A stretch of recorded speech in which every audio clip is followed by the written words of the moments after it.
Something has survived, and it's not the blood-sucking lawyer. This is Filmshake, the 90s movies podcast. I'm your host, Nick, and not with me tonight, except in spirit, is Jordan. He will be back with us for the next episode, which is his pick, which I am really excited about. But right now, I am joined by the wonderful Chaz from the Cinema Medicine podcast, and also a patron and longtime supporter of our show. How you doing, Chaz? I am doing fantastic. Hello, listeners. I'm the new Jordan. The new Jordan. It's perfect. It's like a genetic experiment that resulted in the ultimate podcast guest. Yeah, I'm Jordan just with amphibian DNA. That's right. Which means you can also breed.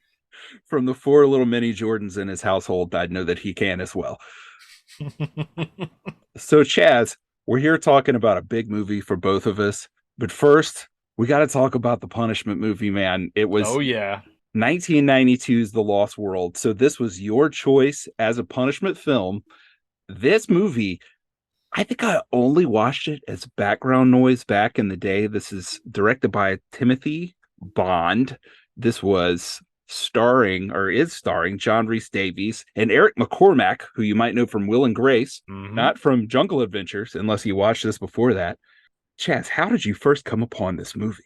So this was during that time in the 90s where cable did this awesome thing where they would have movie marathons just in the middle of the day, and dinosaurs were hot, man. Dinosaurs were hot for movie marathons. You'd have like The Land That Time Forgot and 1 Million Years BC when dinosaurs ruled the earth. You'd have this and every other weird version of the Lost World adaptation they've done. So this was one of the staples, which as a child I remember, oh yeah, that's the cool one with the sequel. That's right. That came out the same year. Yeah, that's crazy. Might tell you something about the production budget on this movie. They could just spit one out right after this one. In the same year. That's insane.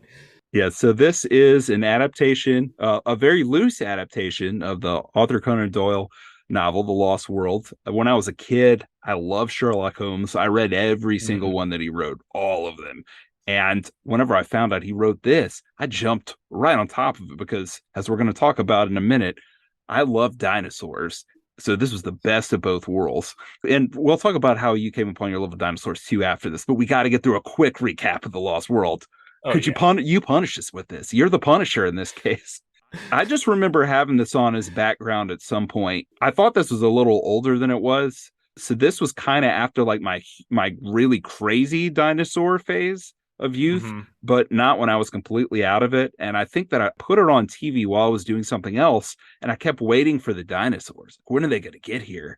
Because it takes a long time. And then when it comes, it's not that impressive. Oh no. It is not impressive at all.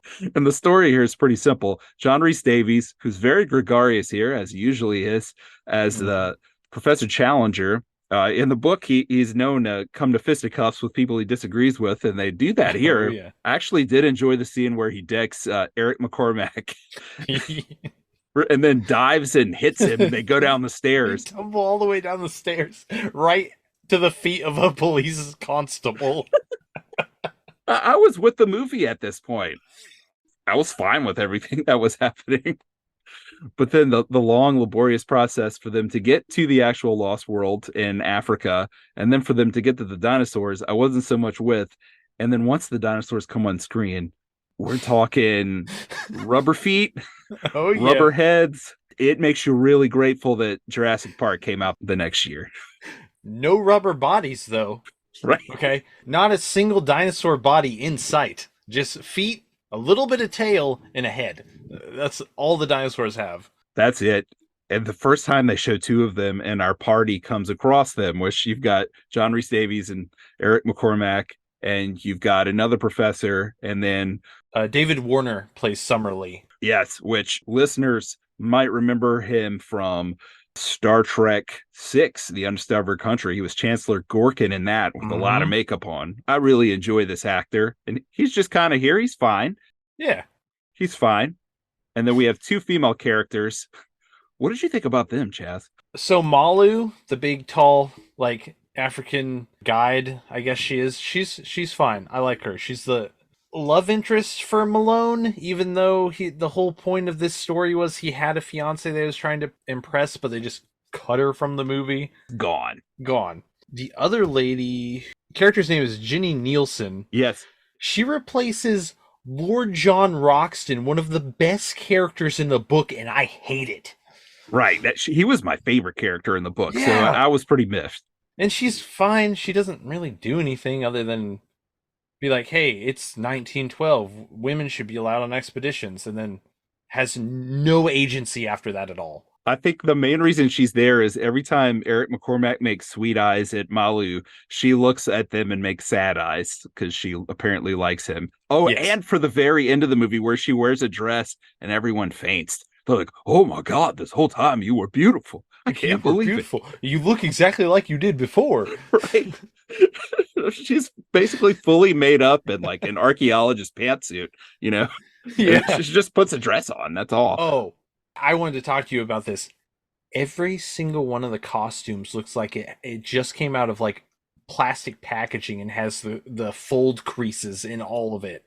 Every costume looks like that. Right. The tribesmen in Africa, their traditional like outfits they're wearing, clean. 100% clean. Right. Like they just made them for the movie, like at the same time. Like they had some kind of tribal clothing manufacturing ceremony that we didn't see. And they're all wearing their new threads from that. The down and out Portuguese guy, his suit is like cream colored. It's perfectly clean. It's all disheveled, you know, but that guy was one of my favorite dumb caricature characters because he's basically just there to be like, oh, John Rhys Davies, I hate you. I hate you, John Rhys Davies. I'm gonna kill you. I betray you at the end of the film. When they brought that back at the end, I was actually kind of happy because he was so entertaining. I was like, oh, yeah. Yeah, this guy. I forgot about him. He says, he's like, oh, I bet you forgot about me, John Rhys Davies. Now I will get you. But he doesn't. Let's go. That's right. It's me, a Portuguese guy from the Lost World.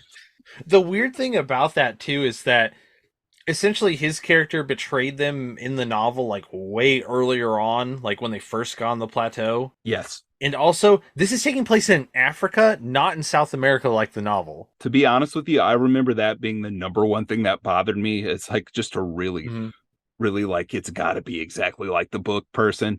That drove me crazier than anything, even more than like the character drops and the character merges was the location change. Because it's a big deal. Even though somehow they shot all of this in Zimbabwe. That's like the one big budget thing they did was they really went to Africa. At least they say they did. And they said they shot it all on location there. All right, let's talk about the on location thing because a lot of the wide shots, yes, that is definitely Africa.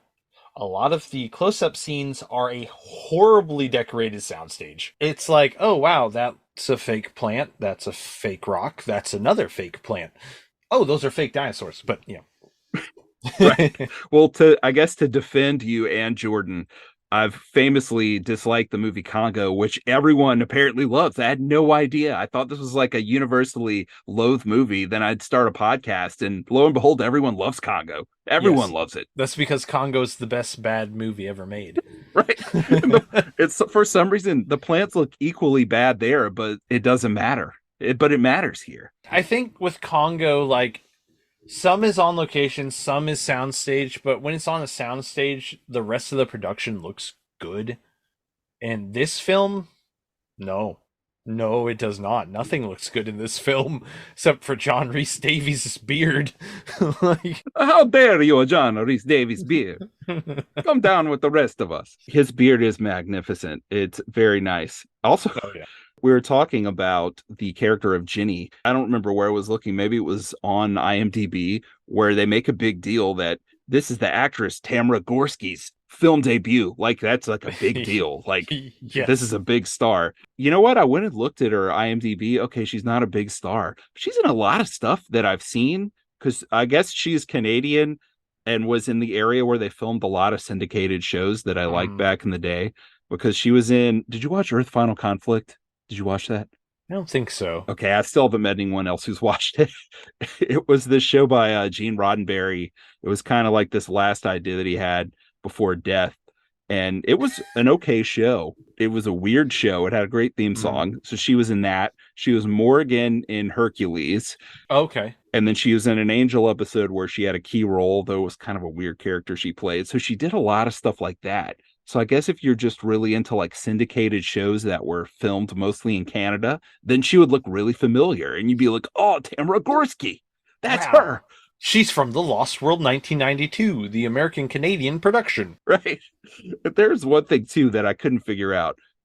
How did this premiere? Did this premiere on Canadian TV? I couldn't find it. Do you know? I guess it was a TV film. It was not theatrically released as far as I could find. The Wikipedia for this is like one paragraph and it has an icon on the side that says, hey, this is wrong. It needs work. Then I went to the Arthur Conan Doyle website and went to the movies and looked up this adaptation, and it has a bunch of inaccuracies in the stuff that it's talking about. I'm like, okay, it's just a mystery movie, I guess. It's crazy that so many things are lost to the world. No pun intended.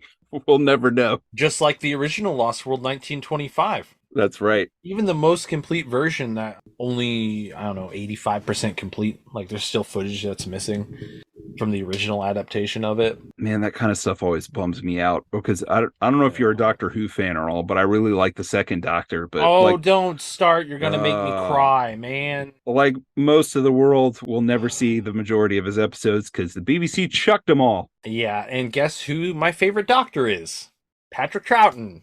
Of course, that's the Oh, one that I like the sucks. most. That sucks. Of the original seven, I'm a bit of a contrarianist in that Sylvester McCoy, once he gets Ace, is my favorite Doctor. But I think Troughton was tied for second with Tom Baker for me. So Nice. it bumps me out a lot, man. It's lost. Just like people thought dinosaurs were lost. But then, in 1993, Steven Spielberg said no. Welcome to Jurassic Park.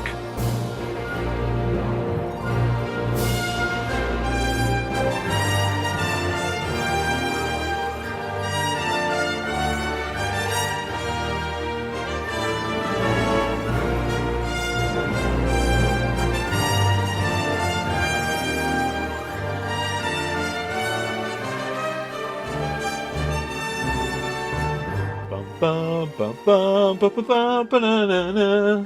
You know, I'm cranking the music. Every 5 minutes, I'm going to put a music cue into this episode, Chaz. Oh, yeah, you got it, man. John Williams' score is so good. I mean, when has John Williams' score not been good? Good gracious. So, The Fugitive, the soundtrack in that film by James Newton Howard, I love it so much. It's one of my all-time favorites. Mm. And it had to compete against Jurassic Park and Schindler's List because Oh, no. if you look at the Oscars that year, which is I was still interested back then before the Saving Private Ryan kerfluffle, if you look at the Oscars there, Jurassic Park didn't even get nominated because Schindler's List was the same year, and I think the voters were like, "Oh man, we can't do Jurassic Park over Schindler's List. That wouldn't look right." Yeah, yeah. So Schindler's List took the prize there, but man, this is a murderer's row of great scores in 1993. But Chaz, dinosaurs, man. How'd you get into these things? I used to be obsessed with dinosaurs when I was a kid. I feel like some guys were just dinosaur kids. Was that the case with you? Oh, yeah. So I have a hard time recollecting a lot of my younger childhood memories, but there's some specific ones that I can recount. When I was like probably 2 or 3, I was into like fire trucks and John Deere tractors. That's about all I remember. Then I got, 4 or 5 dinosaurs. It was dinosaurs. Everything had to be dinosaurs. I mean, I had a dinosaur birthday cake with them weird little, like, they still make them and put them on cakes. It's like it looks like a theropod, like a T-Rex, but it's got stegosaurus spikes down in the back of it and a big open mouth. I distinctly remember that. Yeah, man, everything, like Land Before Time, any of the old dinosaur movies, like those marathons I was talking about, I'd watch. I got really big into reading really early on. I was part of this like Scooby-Doo mystery novel book club thing. I started reading those constantly, and it ramped up to the point where at 8 years old, I read, now, a self-abridged version, but I read Michael Crichton's Jurassic Park when I was 8 years old, so. Oh, wow. Yeah, man. That book was probably one of, but not the first books for adults that I read where it was not really written for children. I didn't even know there was an abridged version. For me, Dinosaurs, I always loved when I was a kid. I don't know how I got into them. They're just cool. They're gigantic prehistoric reptiles with huge teeth and big claws that come in many different shapes and sizes, and some of them could fly. And I just got obsessed with them. And I had all the encyclopedias with their Oh yeah. stats, their weight, their length, their height. I had it all memorized, all their names. And I mean, that faded a little bit as I got older. Hmm. But by the time Jurassic Park came out, I turned 12 that year. And, everyone was going to see it. And I didn't go the first weekend. For some reason, my mom, even though honestly, I can't tell you anytime I've been scared by watching anything. I just, for whatever reason, I don't generally get scared of movies. I love horror movies. They don't really bother me. But my mom was like terrified of me going to this movie, like it was going to scar me for life or something. And I No. was like, but mom, it's dinosaurs. So I've watched all these claymation dinosaur movies growing up. Everything Oh they yeah. had at the library, I checked out. All of them, the dinosaurs look fake. And you just have to play around with it. I mean, you Yep. just have to use your imagination that they don't look fake. And my mom was like, nah, I don't think you should go. You can't go. And then my aunt came over for some reason and she heard that my mom wasn't letting me go. And she said, Annie, if you don't let him go see this movie, he is going to remember that and hold it against you for the rest of your life. It's dinosaurs and this movie is incredible. You got to let him go. So my mom let me go. I went with my cousin Adrian and his dad and a few other people. Man, that was probably the best theater experience I've ever had. It was turned up so loud. So when the T-Rex roared, you could just feel it in your guts. Oh yeah. The guy behind me, as soon as the T-Rex came out, he would, oh yeah, that's my shit. And being a 12-year-old, I was like, oh, cool. This guy behind me is cool. This This movie's dude's awesome. awesome. So that was quite an experience. Did you get to see this in the theater or did you not see this until later? Did not get to see this originally in the theater. I've seen it since then, obviously, because I wouldn't miss a re-release of that. But because I was only like 2 when this movie came out, so I saw The Lost World in theater opening day. Ooh, nice. Really quickly, I'll share experience I had there. The film melted twice. The first time was during the raptor attack. It Oh was no. terrifying. Oh no. They killed the cameraman I thought a raptor was coming through the screen and I was going to die. because he would have been like 7, right? Yeah. Oh man. Yeah. So I didn't see this. I must have had it on VHS, unless I saw it like later on. I don't know, but I had seen Jurassic Park before I went and saw The Lost World when it came out. You knew what you were getting into as Hmm. far as the chronology. Yeah. After I saw the movie, you know how I am. I went and read the book. I read the book so fast. And of course, the thing that always happens to me, it doesn't happen to me anymore, Chaz. I'm over this finally to a degree. When I read a book and then I watch a movie and the movie is different, the OCD Oh, in me is like, that is incorrect. That is wrong. That is incorrect. And Michael Crichton like helped write the screenplay for the movie. And he himself said, I got yes. about 20% of it in there. For a 2-hour movie, that's the best I could do. Yeah. But so much stuff was different. And I hyped the movie up so much, even to my mom, who wasn't going to let me go see the movie. I even hyped it up to her like, it's really intense and scary. Mm, I got it on VHS right when it came out. And I watched it with her and my sister at like 4 p.m. with the lights on, the sound not up that loud. And I had just read the book. And it was really disappointing that time. And it bummed me out. And I was kind of off of Jurassic Park for a short period of time. And then something clicked in my head where it was like, you know what? Just remember that first experience you had in the theater. Just remember that the second experience you had was way less than ideal. Just remember that. And eventually mm. it came out on DVD. And since then, this for me is just a core memory. That whole period of time, all the video games, the soundtrack. I listen to the John Williams soundtrack so much. I used to listen to it on the bus on the way home from school in like Nice. ninth grade. And one day in geometry, I was sitting in class and I heard the music from Jurassic Park. And I thought, man, somebody's listening to the Jurassic Park music. I guess like next door or something. Like I can hear it. And all through class, I kept hearing it. And I was like, man, this is so cool. I don't know who's listening to this. And then I realized that it was my Discman and that I had accidentally hit play Oh no. and it was blasting through my headphones, through my backpack the whole class. And somehow no one said anything about That's it. And I was awesome. so embarrassed.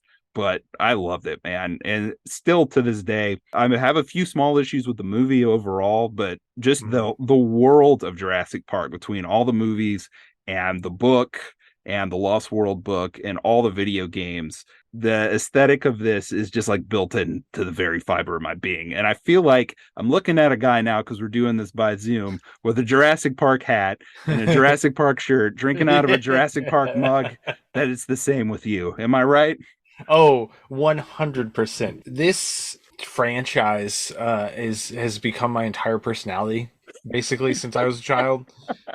Like I'm into pretty much everything. Like if it exists, I enjoy it and I go overboard and go behind the scenes with everything, but Jaws is my favorite movie.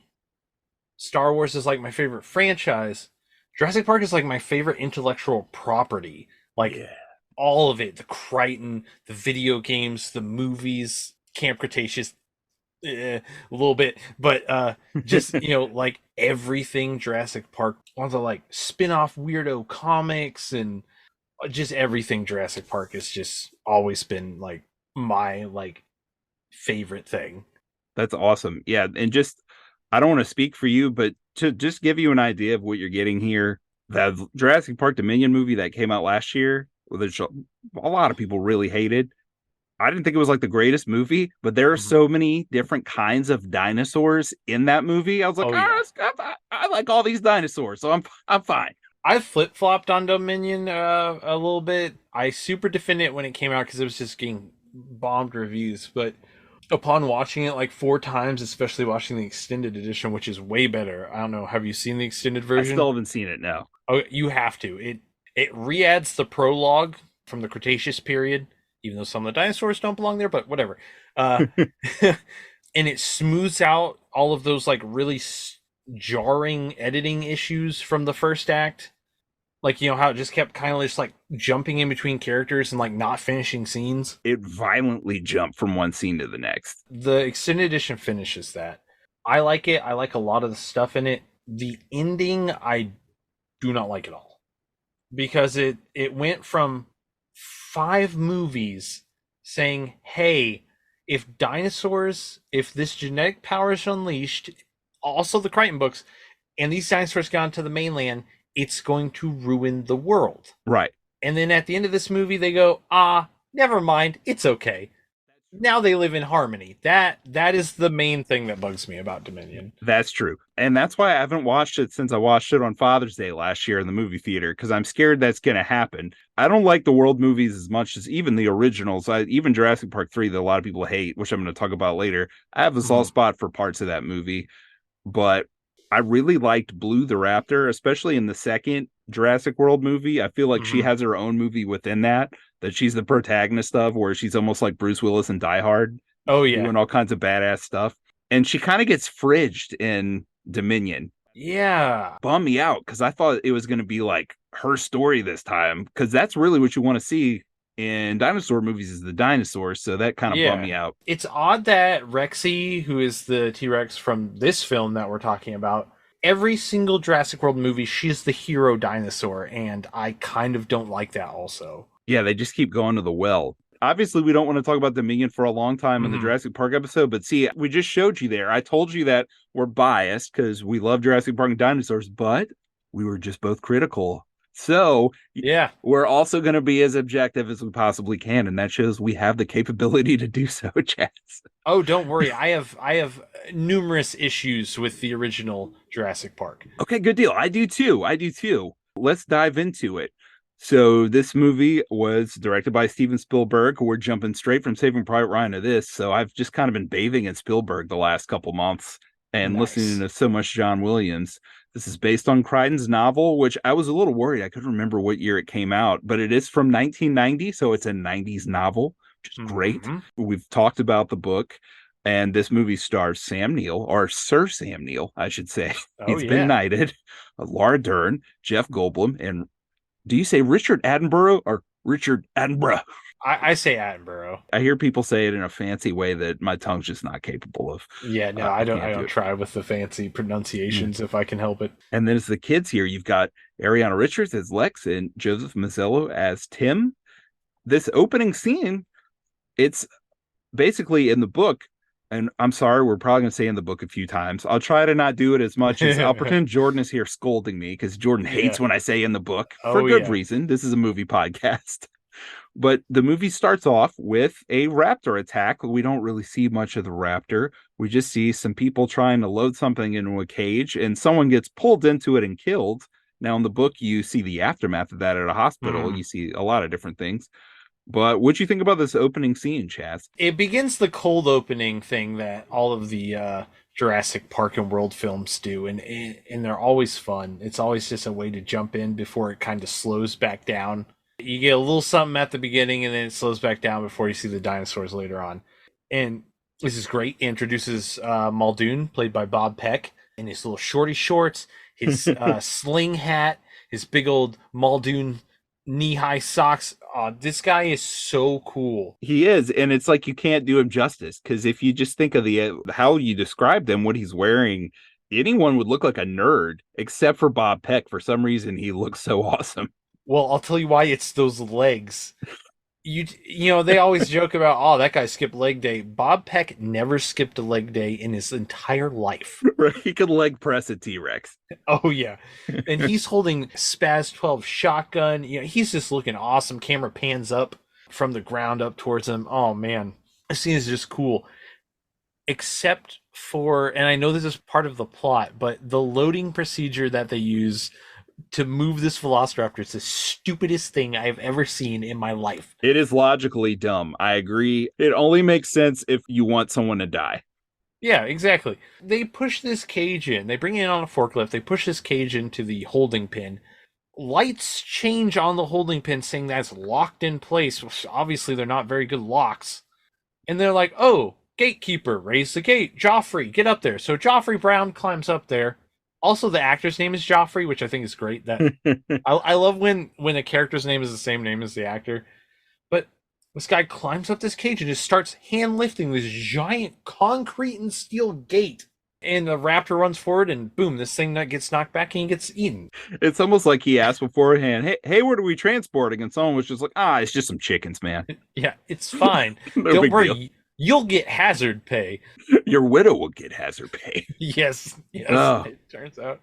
I remember reading at the time that Spielberg saved some money with this opening scene because you really don't see a lot of the monster. And if you really think about what happens, it's just like a lot of practical. Someone is getting grabbed and pulled by something that's not seen, and other people are trying to pull him. But really, it's the same tactic that he used in Jaws, which Yeah. I think I might love as much as you. That is one of my favorite all-time movies. I love it so much. It's not quite my favorite movie, but I think it could be in my top 10 for sure, maybe even in my top 5. Well, it's in your top 5 70s movies, so It is. God, it's so good.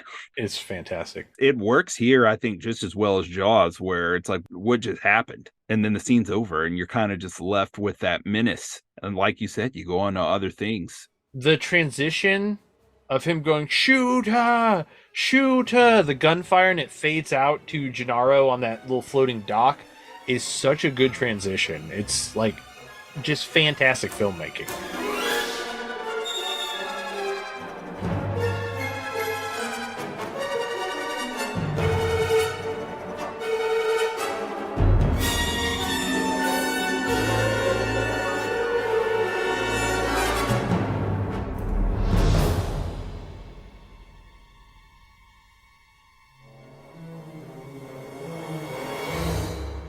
It's something only Spielberg can do. Every year of life, I appreciate it more. I remember again in college, whenever I was getting my film degree, there was kind of like a look down on Spielberg because it's like, well, he's a mainstream filmmaker, kind of snobby thing. The same kind of snobbiness that would be like, well, Michael Crichton writes popular fiction. That'd be like, Yeah. oh, okay, I guess I have to like something more sophisticated. Or once you get enough distance from that, you realize that was dumb.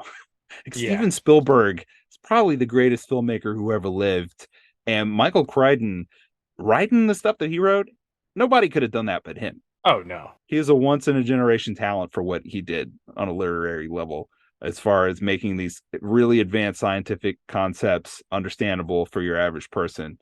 And the craft here by Spielberg is as top notch as anything he's done. Like you said, going from shoot her to the more quiet, genteel scene, It's Hmm. pretty incredible. And then you get one of my favorite 90s actors. I love this guy when he was in Clear and Present Danger so much. He played a drug lord in that movie, and he hits his henchman who betrayed him with a baseball bat in one of my favorite scenes. It's Miguel Sandoval, except here he's a much more gentle character. Oh yeah, He minds Amber. I forgot to write this down. I can never remember this guy's name. Who plays Gennaro? Okay, so that's Martin Ferrero who Martin plays Ferrero. That's Gennaro. it. Yeah. He was in Miami Vice too, and this cracked me up after reading the book and then watching the movie again. In the book, even though he is the lawyer, he Hmm. is jacked. Gennaro is jacked in the He book. Like he's like the punches a most. raptor in the face, man. Yes, and I mean, again, obviously, we always do spoilers on this show, and this movie is Mm. 30 years old, so happy 30th birthday to Jurassic Park. Yeah. He is just the opposite, just a slimy little wormy lawyer who is terrified when the T-Rex gets out. He's the Hmm. first guy to get eaten. He gets eaten while he's on the toilet, which we'll get to that scene. But in the Yeah. book, he survives. He makes it Yeah. to the end because, like you said, he is so buff. He straight up punches a raptor in the face. Yep. He makes it till the end, and then he dies of dysentery off screen in between books and is talked about in the Lost World. It's silly. But the reason why he's like this in the film is because they got rid of the character Ed Regis, who's the PR guy in the novel, and Right. combined him with Gennaro. So he dies in a similar way that Gennaro does in the film in the novel. So that's why. Right. In the novel, there's a young T Rex that's only like 9 feet tall that eats Mm. him. And Ed Regis is kind of like your typical minor character that Crichton has scorn for, where he's like this publicist, where everything that Oh yeah. happens, he's like, oh, we could make a lot of money off of this, or I could spin this into like a great little tale and get some cash off of that and look nice. And then he runs away from the kids and he gets eaten. Yeah, it's fun. But okay, sorry, Jordan. Sorry, Jordan. We're talking We're about the sorry. movie. I'm the captain now. I'm the new Jordan. Okay. I say you can talk about the no. We'll get back on track, Jordan. I promise. So we get to the introduction for Dr. Grant, who is played by Sam Neill, an actor who, as a kid, I had never heard of. Almost everyone for me as a kid was new, or as a preteen. I guess I was a tween when I watched this. Sam Neill here is Dr. Grant, who again is different from his character in the book. And Mm-hmm. I do have a point to make here. My thought always in the past was the book is always better, except in the case of Jaws, and I love Yeah, Peter Benchley, exactly. but the book Jaws, it's nowhere near as good as the No. movie. But something that I've learned over time, I love the book for Jurassic Park, but I Mm-hmm. can recognize now, and okay, Jordan, I'm trying to send you into shock wherever you're listening to this from. I can see the merits of both now. I see things that Mm-hmm. the movie does that's better than the book, and I see things that the book does that's better than the movie. One Yes. thing I think the movie does better, character is not so important to Crichton as No. far as emotional arcs are as it is to Spielberg. So in the book, Alan Grant loves children because Oh they yeah. love dinosaurs. Yep. Really, the only arc that he goes through is he doesn't really pay much attention to the money that's coming to him from Hammond. And in the book, once he realizes what's happening and starts to turn against the park, he's kind of incensed by it. And you kind of just get the feeling like he's very angry about what's happened and he's more alert to that kind of thing. But it's not really Yeah. much of a character arc. In the movie, he hates kids and he undergoes a very strong character arc, which this movie kind of got knocked when it was released that there aren't any strong characters here. But the fact that the movie has stayed so popular for so long and the characters are things that people remember, I'm going to disagree with. And I think Alan Grant here Mhm. is a great character with a very nice arc. I agree. And the cool thing too about Grant is the film portrayal of him is that with the sequels, Jurassic Park 3, he goes through an entirely different character arc, but it's a continuation of his first character arc. Because by Jurassic Park 3, he's jaded. He doesn't like these aren't dinosaurs, these are genetically engineered theme park monsters, all that jazz. So he's such a good character in this franchise that it carries over these story elements. I love the lines too that come from him disliking kids. There's so much good comedy in this. When he scares the kid with the raptor claw, baby smell, all that stuff. It's fantastic. I love Sam Neill and I love him as Dr. Grant. He's great. And again, in the book, he doesn't really have a love interest. Ellie Sattler is just a grad student that he works Yes. with. There's no romantic interest between the two of them. She actually has a No. doctor fiance that gets mentioned, Mm-hmm. but not the case here. They are romantically involved, and Yeah. she likes to mention like kids to him, and he hates Mm-hmm. children, as we've Oh said. yeah. He does not like kids. He's kind of selfish in a way in that he just really cares about his work and living the old ways. I hate computers. He hates computers. He hates kids. And that's it. He gets put through it here to where that's not who he is at the end of the movie. But what did you think about Laura Dern as Ellie Sattler here? She was a lot younger than I thought. You know, when you're 12 and you watch a movie, anyone over the age of 18 might as well be 50 years old. Mm-hmm. Mm-hmm. And I thought she was so old. I didn't realize when they filmed this, she was like 23. Yeah, there's quite an age gap between the two of them, and like recently, I think she went on an interview or something, said that was somewhat inappropriate that they would have a relationship. Which, I mean, you're both adults. Yeah, he's older, but I mean, I don't know. It's for a movie, anyways. It's not like Harrison Ford and Carrie Fisher in real life. Like come on. Right. Yeah, they're the same age difference that my grandparents were, Sam Neill and Laura Dern. Oh, nice. I think that she's a perfect Ellie Sattler. Like, I think she's spot on for the description in the book. She can play like a really smart character. I like when she gets angry at Hammond, like she's really good in this film. I have a question for you, though. So I also think she's really good, but is her energy like a little weird? Like her reactions and like things that she does, is it just like a little strange, or is it just me? Like with the dinosaur poop, how she just kind of like wanders off, just like talking to herself, or like when she's looking at that leaf, she's like, "This fair form has been extinct for blah blah blah." She's like is in her like own world the entire Yes. film. Yes. Okay, that's what I mean, which I'm fine with. And it definitely works for the movie. It makes her very memorable. Or when she's telling herself to run. Yes, that's what I'm talking about. She goes, Yeah, run, run. run. Yeah. It's Why are you strange. encouraging yourself? Just run. You're in control of your body, Right. Ellie.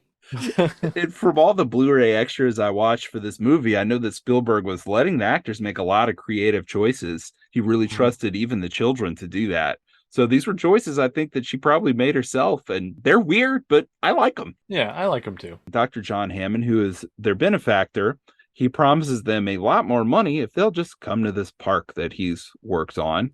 Yes. And from that moment, we zip along to some brilliant John Williams music. We're in a helicopter with Sam Neill and Laura Dern and Richard Attenborough as John Hammond, which is, again, very different from the book. In the book, Mm-hmm. he's kind of this cold, wealthy businessman. In the movie, he's inviting his grandkids to the island because their parents are getting a divorce, and he thinks Yeah. that it'll be a fun experience for them to have because he really does love them.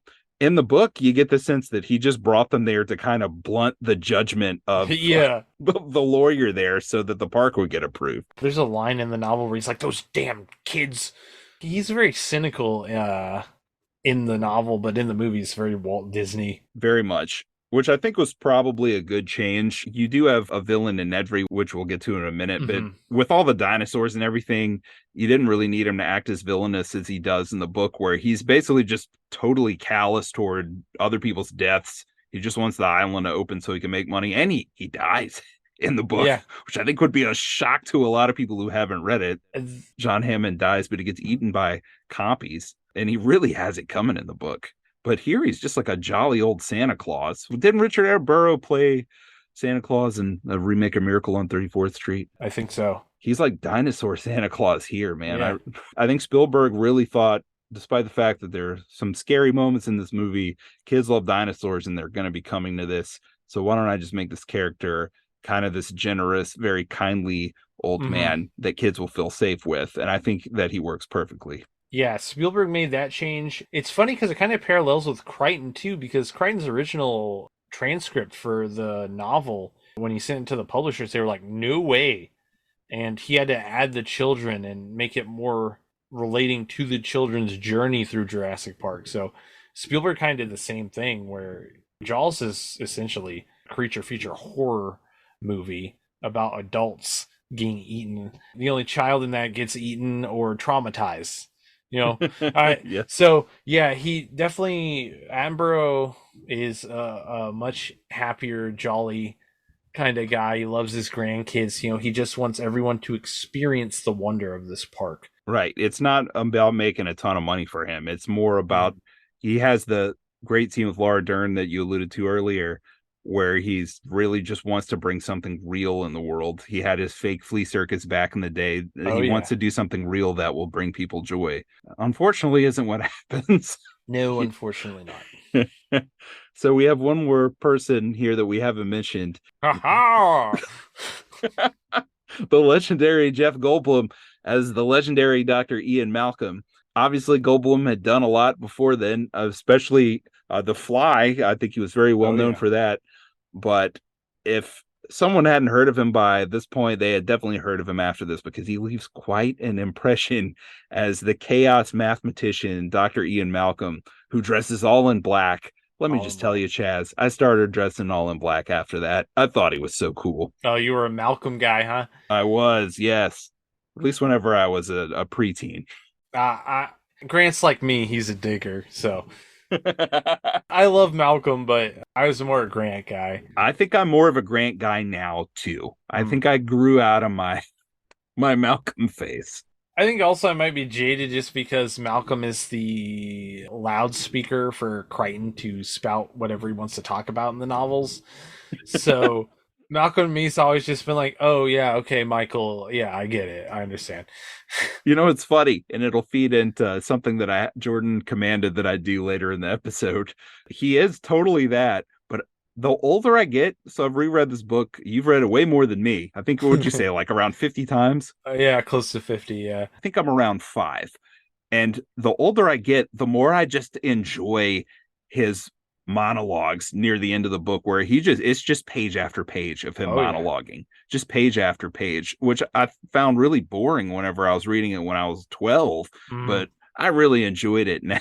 And I have something to say about what did actually make it to the movie, because some of that made it into the movie, It not all did. of it. Shockingly, rereading it and watching the movie. Well, I mean, I watch the movie all the time. I just rewatched through the whole franchise recently, but I noticed a lot of lines almost verbatim sometimes made it into the film. Yes, there are some that are verbatim, which I'm Mhm. I'm going to get to later when I have my own monologue that Jordan has commanded I give. Nice. But we get to the island, and then we get the scene that it's really the reason that I feel like this movie blew up like it did and blew up so quickly and made so much money, because it was the highest grossing movie of all time until Titanic came along and took that title from it. But we're riding along in the Jeep. Everyone has landed on the island. We still have jaunty John Williams music playing, Hmm. and the music changes. The Jeep stop.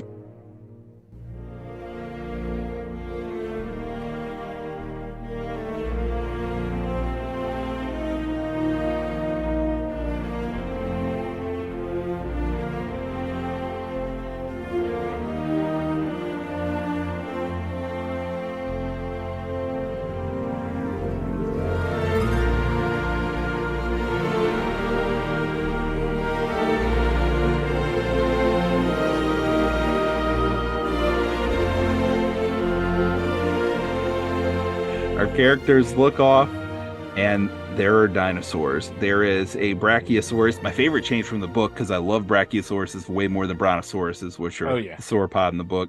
There's a Hmm. gigantic brachiosaurus eating from a very tall tree. John Williams music playing, everyone getting out of the Jeep and staring at it with their jaws wide open. Up until this point in the movies, dinosaurs always look fake. All of a sudden, it looks like there's a real dinosaur on the screen. Yes. How'd you feel about this when you were a kid watching it? Oh man, I was blown away. I have always been one of those like every time I watched a movie, I've always wanted to like play with the toys, like read the books or play the video games or whatever it may be, and just try and feel involved in it. But this man, I could feel the ground shake in my heart when the feet went down. It was incredible, man. I mean, before this we had like Guanji and stuff where like it's stop motion, which is cool. I love it, but this it looked like a real dinosaur. Yes. Incredible, too, that we've come obviously 30 years of CGI technology, that things can be rendered on a much higher level than this.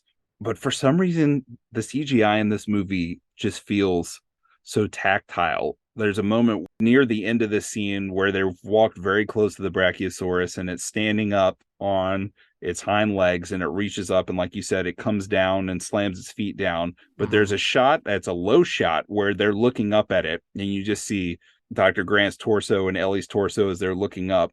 Mm-hmm. And the Brachiosaurus is in the top left part of the frame, and you can see the patterns on its skin, and it just Yes. feels like you can reach out and touch it. It looks like it's really there.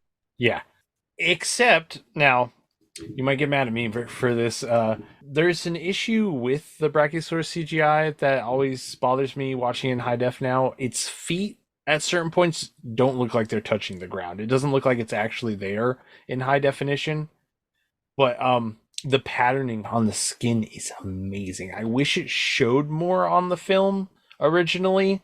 Like you watch in high def, you can see the patterning a lot more, but everything kind of was a mottled brown when you watched it back in the day. But yeah, man, oh, I love the skin texture on the dinosaurs in this movie. It looks so good. It looks great. And then you get the long shot, the very famous long shot, where you have two brachiosauruses in the water Mm-hmm. walking, and then is it Hadrosaurus at the bank? Parasaurolophus. Yes. Give us a description, Chaz, because I feel like you could do a better job than me of what their heads look like. Oh, well, I can actually, I'll let Roland Timbo from The Lost World give you a description.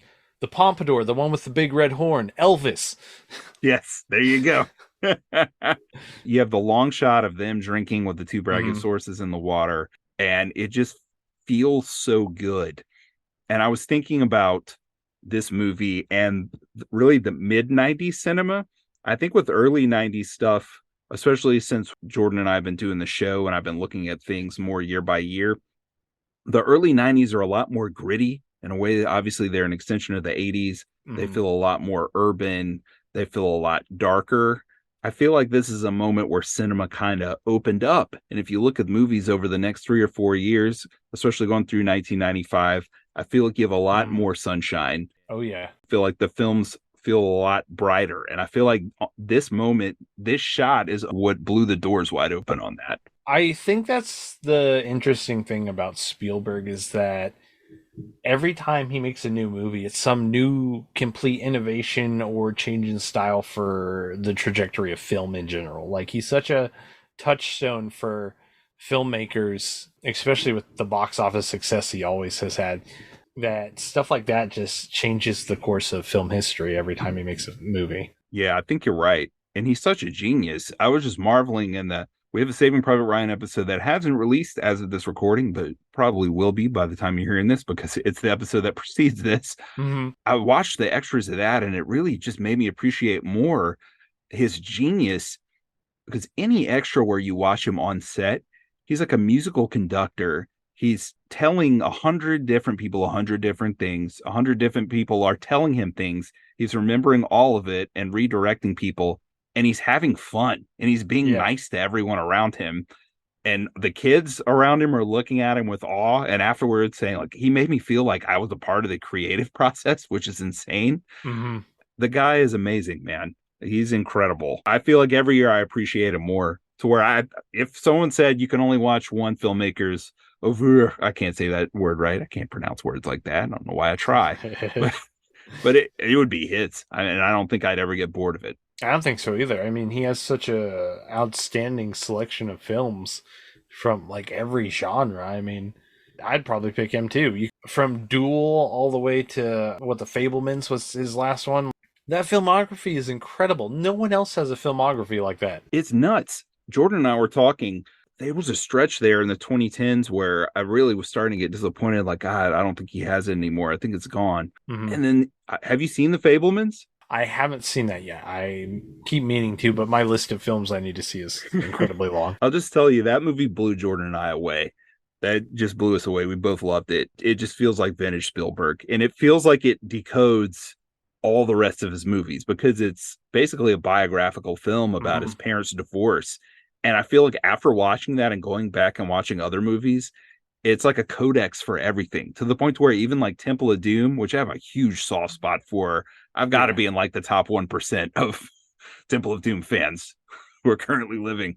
but the family unit that gets made in that, you can almost see him like, you know what, my parents divorced, but Indy and Kate Capshaw, they're going to get together, and Short Round is going to be with them, and they're going to be a family unit because I'm the director and I can make that happen. Mm-hmm. I feel like you can see that even in this, even in the family unit that gets made here. I can see that even stronger after watching The Fablemans. And to have a family unit, you have to have kids. They go to the visitor center and we get introduced to the grandkids, Lex and Tim. Lex is played by Ariana Richards, who was kind of like the tween dream of the mid 90s. Obviously, I had a huge crush on her. Mm. And she was in Tremors before this. Tremors, yeah. And then she was Melissa Lefevre in Angus, a movie I don't know if you've seen, but I've heard of it. probably my favorite 90s teen comedy. It's great. She is really good in it. Mm. She's in high school by that point. It's about this kid that's always getting picked on because of his weight. And he ends up being the king of the dance at the end as like a joke. But then she ends up liking him because of how awesome he is and how authentic he is. And then you find out that she's like having problems with like anorexia, and she actually is having all these issues too. And they bond. One of the last major things that she did, not that movie was like a big hit or anything. Yeah. I always liked her back then because I guess we're the same age. Mm. And then you have Tim, played by Joseph Mazzello. And again, this is a change from the book. In the book, Lex is just a really irritating young girl. Her whole purpose in the book is to say, I'm hungry, while people are getting eaten by dinosaurs like 5 feet away. She's like, I'm hungry. Yep, I'm hungry. I like baseball.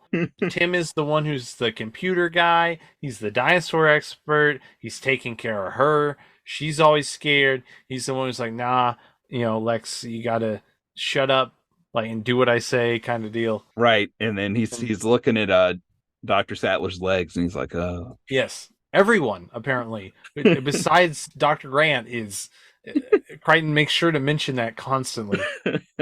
Right. The first thing Malcolm says to Dr. Sattler is, "Oh, Dr. Sattler, I could look at your legs all day long." That's correct. That is what happens. That is what happens. I feel like the fact that she's in shorts this whole movie, that Laura Dern is a node to that, where Crichton made that like, look, we can change anything you want. She's wearing shorts this whole movie. We're not changing that. He specifies that she's in shorts the whole novel too. So that's right.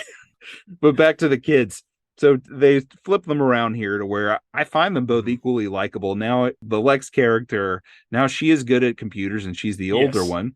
And Tim still likes dinosaurs like he did in the book. They're both about equally as capable. Spielberg movies, a lot of times, and other directors, they can't handle kids right. They can't get the performances out of them. The kids might be irritating. Spielberg is a genius with directing children. If you watch the extras here, the way that he's directing them, again, it's like he's just allowing them to be natural. It's great. I really like both the kids in this movie. How do you feel about them? Please don't tell me you hate them. Oh, no, I love them. I love this entire cast. I don't think there's a single thing I would change about this cast. I really like Joe Mazzello. I don't know if you've seen any of the more recent stuff he's been in. He was in Bohemian Rhapsody. He was in that second, talking about Spielberg and Tom Hanks and Saving Private Ryan. You know how they did the Band of Brothers HBO series? Yes. He was in the Pacific, right? He was in the Pacific, yeah. So I really like him. And I love Ariana Richards. I mean, who doesn't? She's amazing. Tremors, jump on the pogo stick then to this. She's like the creature feature scream queens, essentially. Did you see that they had Fay Ray from King Kong on set? Yes. During the scenes where she was screaming, like complimenting her scream, which is pretty amazing. I also like Joseph Mazzello. Recently, he was in the show Justified. Oh, yeah, yeah. He played a snake-handling preacher, which is pretty interesting from him. He should have stayed away from the reptiles. Not something he has a lot of luck with. No, yeah, don't mess with those. We get to see how the dinosaurs are made, which is kind of out of the book for the most part. A lot of this stuff is fairly close. I don't want to skip the animated scene, and I was about to. There's a little animation. There's a cartoon smack dab in the middle of this movie that everybody remembers with Mr. DNA. Mr. DNA. That explains to you that the dinosaur DNA is coming from mosquitoes that have been trapped in amber, which unfortunately in real life, the DNA degrades inside insects. But hey, you know what? In the movie, in the book, I'll buy it. Let's do it. It's a good concept because, I mean, otherwise, what else? You can't get it from the bones they've turned to stone.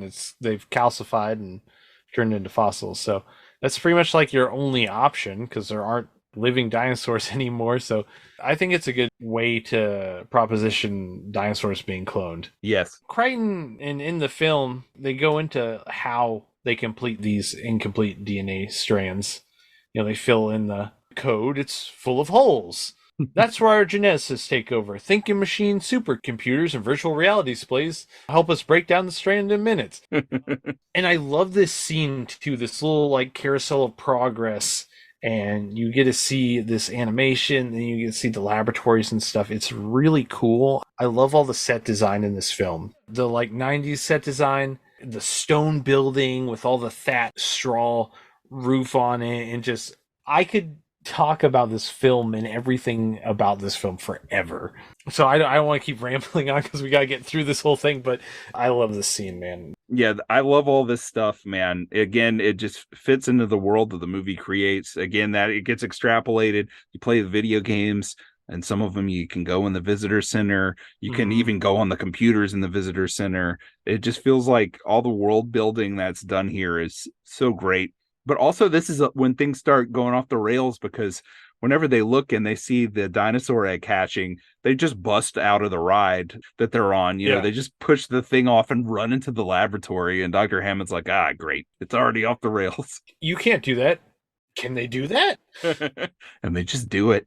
And then you get the baby raptor busting out of the egg, some incredible animatronics, some kind of creepy music from John Williams. Like, this is kind of unnatural, is what I get from the music here. Yeah. The introduction of Henry Wu, played by B.D. Wong. Right, who's in this movie for 2 minutes. 2 minutes. Has a much larger part in the novel, and also dies in the novel. It's eviscerated in the novel. Yeah. Which I thought was pretty funny, because when they were making 2015's Jurassic World, they're like, oh yeah, Henry Wu's back. There's so much more of him in the novel. Bring him back because there's so much more of him in the novel. And they're right. But he also dies in the novel, so I thought that was pretty funny that they kept saying that. Right. I love in the novel, there's a through line that Hammond is just really cheap. And basically, Wu is like this GA that he got, where he's like, you can do this. And he just keeps pushing him. Yeah. Then you get B.D. Wong, who goes on to do a lot of stuff after this. And he's so memorable in these 2 minutes. But yeah, it's 2 minutes and he's gone. But I mean, good for him, right? If it hadn't been 2 minutes and he stuck around, he would have died, like in the book.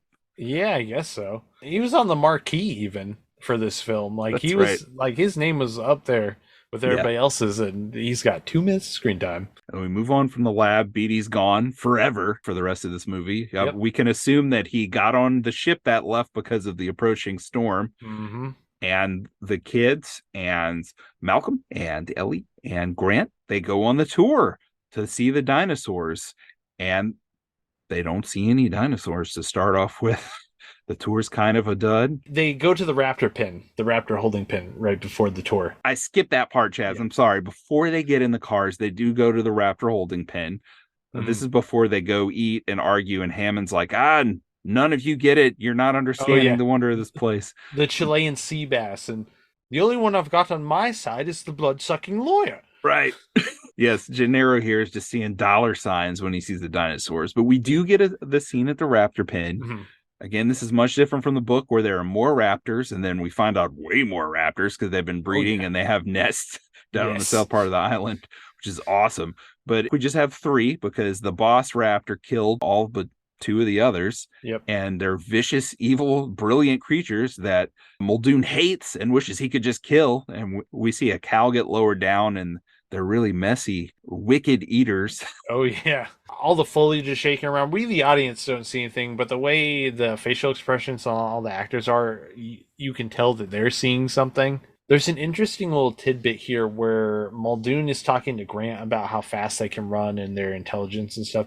Hammond's talking to Ellie and Malcolm. He's talking about how they had to move them to this holding pen from their actual enclosure, and that they're going to put like viewing area underneath, like glass viewing area underneath the holding pin, so that guests can see the raptors in there. Yes. But you can't really hear it. You have to turn on like subtitles and like turn up the audio files to be able to hear it. But yeah, that's actual dialogue in the movie, that they're going to put windows under the holding pen. Chaz. Have you played the Super Nintendo Jurassic Park game? Not in a very long time. Okay, so this game some of the best music in a 16-bit game. Love it. It's not the movie music, but it's great. It's by Ocean Software, who did the game. The graphics are Mm-hmm. great. The gameplay, it's a little frustrating because it's basically a game that could take you an entire day to get through, but you can't save it. There's no way to continue the game. There's no passwords, Oh yeah. and you have to collect eggs as you're going along too. So if you miss an egg, as that's what happened to me the first time, I played the game all day, couldn't find the last egg. My mom said, look, it's got to go off, you've been playing all day.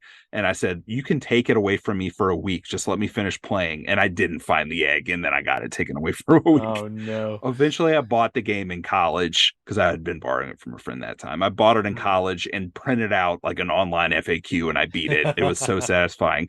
All Nice. that to say, Chaz, that game, it's a 16-bit Super Nintendo game, but it has 3D portions. When you go into buildings, Hmm. they're full of raptors and dilophosaurs. You can go into the raptor pen. It's a major area that you have to go to get some things.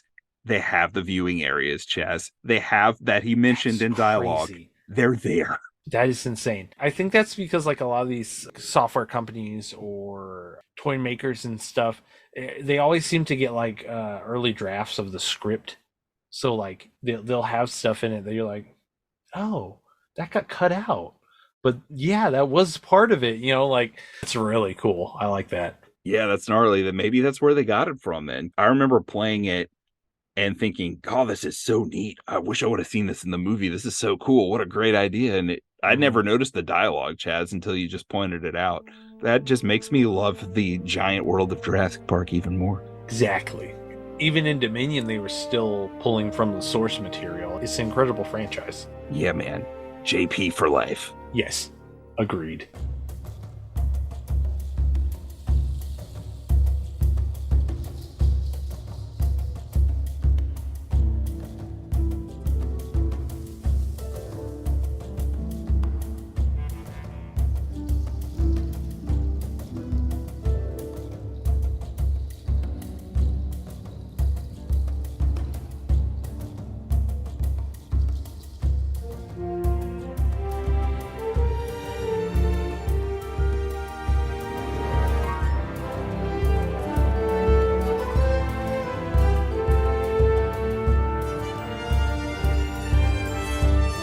So we go on this tour. We enter the gates of the park. We don't see any dinosaurs. Things aren't going that well. We get to the T Rex cage. They put out a goat. T Rex doesn't show itself. And eventually they see a sick Triceratops off the road. It was a Stegosaurus in the book. It's a Triceratops here because Yep. Spielberg, that was his favorite dinosaur when he was a kid, was Triceratops. So he had to get him in the movie. I think they were my favorite too when I was a kid. I just loved those Hmm. three horns. And it's sick, and we get a full animatronic dinosaur. This is really the first time we get real up close. In the movie theater, you're watching this, it looks like there's a real sick Triceratops laying on the ground. It's breathing. You can see it respirating, and its eyes dilate. Like it's really good. Stan Winston. Yes, is this the first time we mentioned his name? We haven't even talked about him yet at all. So Stan Winston, brilliant. This guy is a special effects guru. Rattling off the things that he's done would take forever, but basically, if you saw some creature feature effect that you liked in the 70s, 80s, or 90s, Stan Winston probably did it. All the robotic Terminator was him. Yep. You like the gross looking monsters in the thing? That was him. Mm-hmm. All that awesome, yucky stuff. Predator, you like that? That was him. Edward Scissorhands, that was him. Terminator 2, that was him. And Jurassic Park here, he's just working out of his mind. And I guess we have to talk about the special effects in a little more detail. They were going to do stop motion. They had Phil Tippett here to do stop Mm-hmm. motion animation. And then the idea came across, maybe we could do a little bit of this in CGI. And basically, they kept finding, whoa, we could make this look even better and better, to where Phil Tippett got really depressed. Thought, Yeah. great, now I'm a dinosaur. They don't need stop motion anymore. But he still ended up contributing a lot to the film as far as animatics. Yep. And you get this conglomeration where basically, if you're seeing a full dinosaur in motion running around in a long shot, it's probably CGI. If it's up close or you're not seeing the full body, it's probably animatronic. But unlike Mm-hmm. 1992's The Lost World, it all looks great. It looks fantastic. The interesting thing too is that, well, one, Phil Tippett realized this and quickly started working with CGI. himself in his own productions. But one of the interesting things about this is that ILM pretty much pioneered all of the CGI for this. Like, there's been CGI before. The first time it was used was in Michael Crichton's Westworld, Yes. but they did such a good job, especially with the Rex. The Rex CGI and the model don't match up like with the teeth and stuff. There's a little bit of communication error there, but in terms of like the quality and the overall just look of it, it looks real. You think an actual Tyrannosaurus Rex is coming at you as it's running towards the screen is astounding. This is groundbreaking stuff here, and it's a dinosaur. That is so cool. Crazy thing is, it's a 2 hour long movie. You only get 15 minutes of dinosaurs. It doesn't feel that way when you're watching Yeah. it. But I want to say you get 9 minutes of animatronics and 6 minutes of CGI. Mm. But it's Spielberg, and he picks his moments to where it feels like you're seeing a lot more than that. But they're not really seeing any dinosaurs on this tour besides this Triceratops. Ellie Sattler decides to stay with Dr. Harding, who has a lot more to do in the book here. He's just really saying, oh, okay. Oh, yeah. Maybe they ate some berries or something. Okay. Yeah, yeah. Which we never solved. The mystery is never solved in the movie. It's brought up and never solved. Right. It's solved in the novel, but not in the... That's right. They just leave it hanging, which I guess is fine, because what we move on to next will make most viewers forget that ever happened. While Ellie stays with them, Grant and Malcolm are in a car. The kids are in a car with Gennaro. They're driving along by the T-Rex paddock, and then the power goes off. We haven't mentioned Dennis Nedry. He's the computer nerd played by Wayne Knight, famous as Newman in Seinfeld. Newman! In the book, Hammond's a cheapskate, and obviously he's not paying him well. In the movie, Wayne Knight plays this guy even schlubbier and more detestable than he is in the book, to where it's like he has money problems and it's his own fault that he needs money. It's not as much Hammond's fault. So he has made this deal with his rival genetics company, Biosyn, that he's going to bring him these embryos. You get a lot more Biosyn than most other Jurassic Park media. That there's not a lot of them here, other than Dodgson meeting up with him at the beginning and his name getting screamed a lot. We've got Dodgson here. See, nobody cares. Yes, and I guess no one cared enough to where he never makes another appearance in the movie. Nope. But Wayne Knight, Nedry, has turned off the security measures. He's stolen a bunch of dino DNA, and he's trying to bring it to the boat in this famous Barbasol can, the most famous shaving cream can in all of cinema. So the power goes out, and you have this storm converging. Everyone gets stuck right in front of the T-Rex paddock. The T-Rex quickly realizes, hey, this electric fence is not so electric anymore. It eats the goat, spits its leg on the top of the kid's car, and all hell breaks loose. And the most memorable scene I've ever seen in a theater, it's just all out chaos. Is this T-Rex wrecks the cars, no pun intended. Chaz, this is my favorite scene in the movie. It's always stuck with me. How do you feel about all this? It starts with the rumble. Maybe it's the power trying to come back on. There's this ripple in this little glass of water on the dash, which they actually achieved by hitting a certain tune with a guitar. That's right. They said the hardest special effect of the film was them figuring out how to do that. Yeah. So I mean, you get this suspenseful buildup. Tim has on the night vision goggles, so everything is green. He sees the Rex claw like pull down off the fence, realizes isn't electrified. There's that awesome, just one of the best sound effects ever of the cables snapping. And this Rex steps out in between the two Ford Explorers and roars. My God, cinema. Yes, this movie won 3 Academy Awards, and if it hadn't won the Best Sound Award, I would have quit watching them then instead of in 1999, because the sound in this movie is iconic as anything. The way that they got the roar, they're using lion roar, crocodile roar, a baby elephant noises that you would never think, let's get a baby elephant making a trumpeting noise to make a T-Rex roar, but it's terrifying coming out of a T-Rex. The stomps, like you said, whenever he flips the car and bites the tire, that is my favorite sound effect in any movie.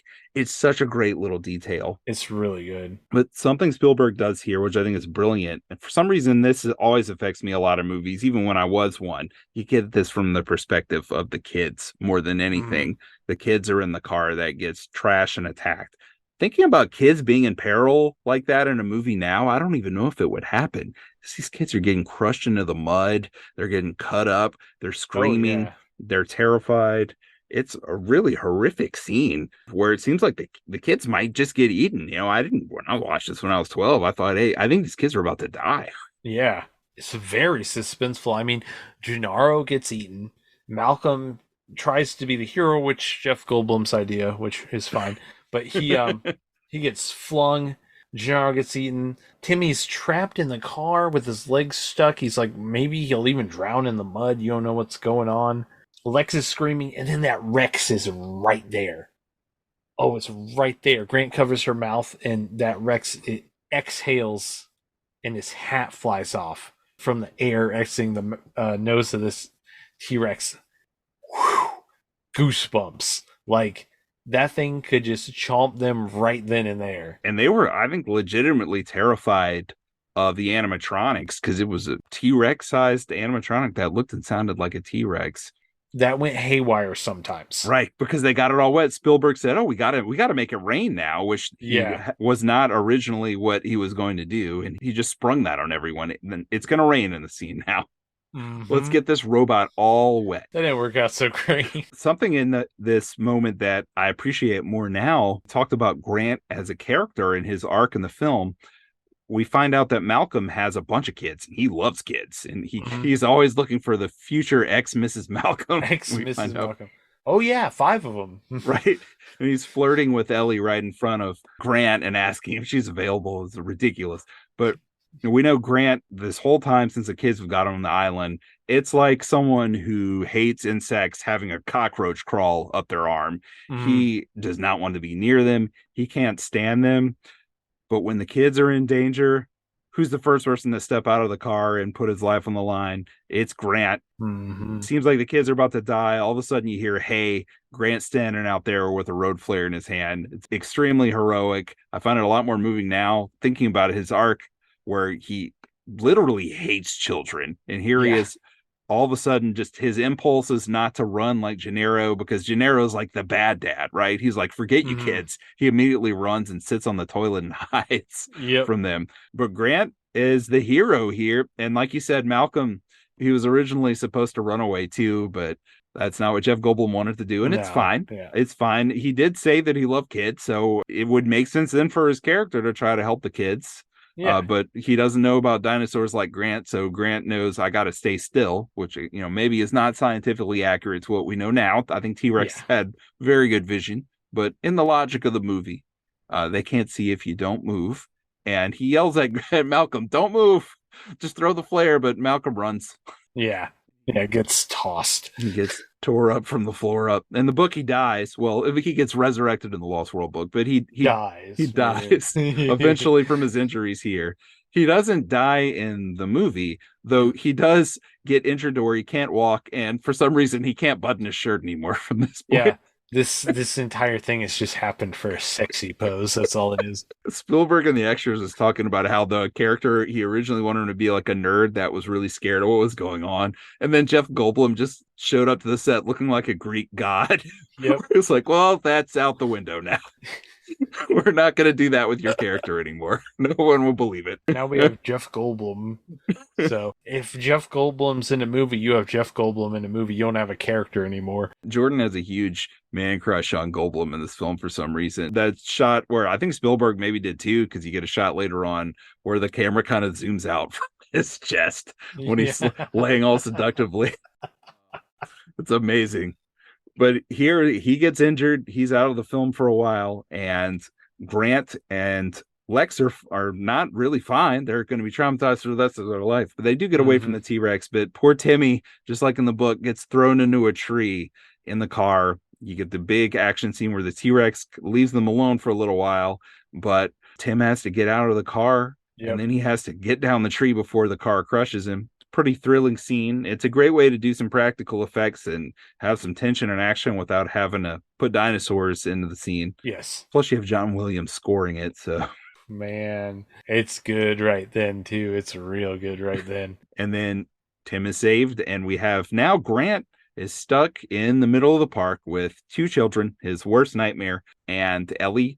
is back at the visitor center, and she goes Yes. and she finds Malcolm with who goes with her? Muldoon. Yes, of course. How could I forget? I want to put the poor vet Harding back into the movie because he's in a lot of these moments, but he's not.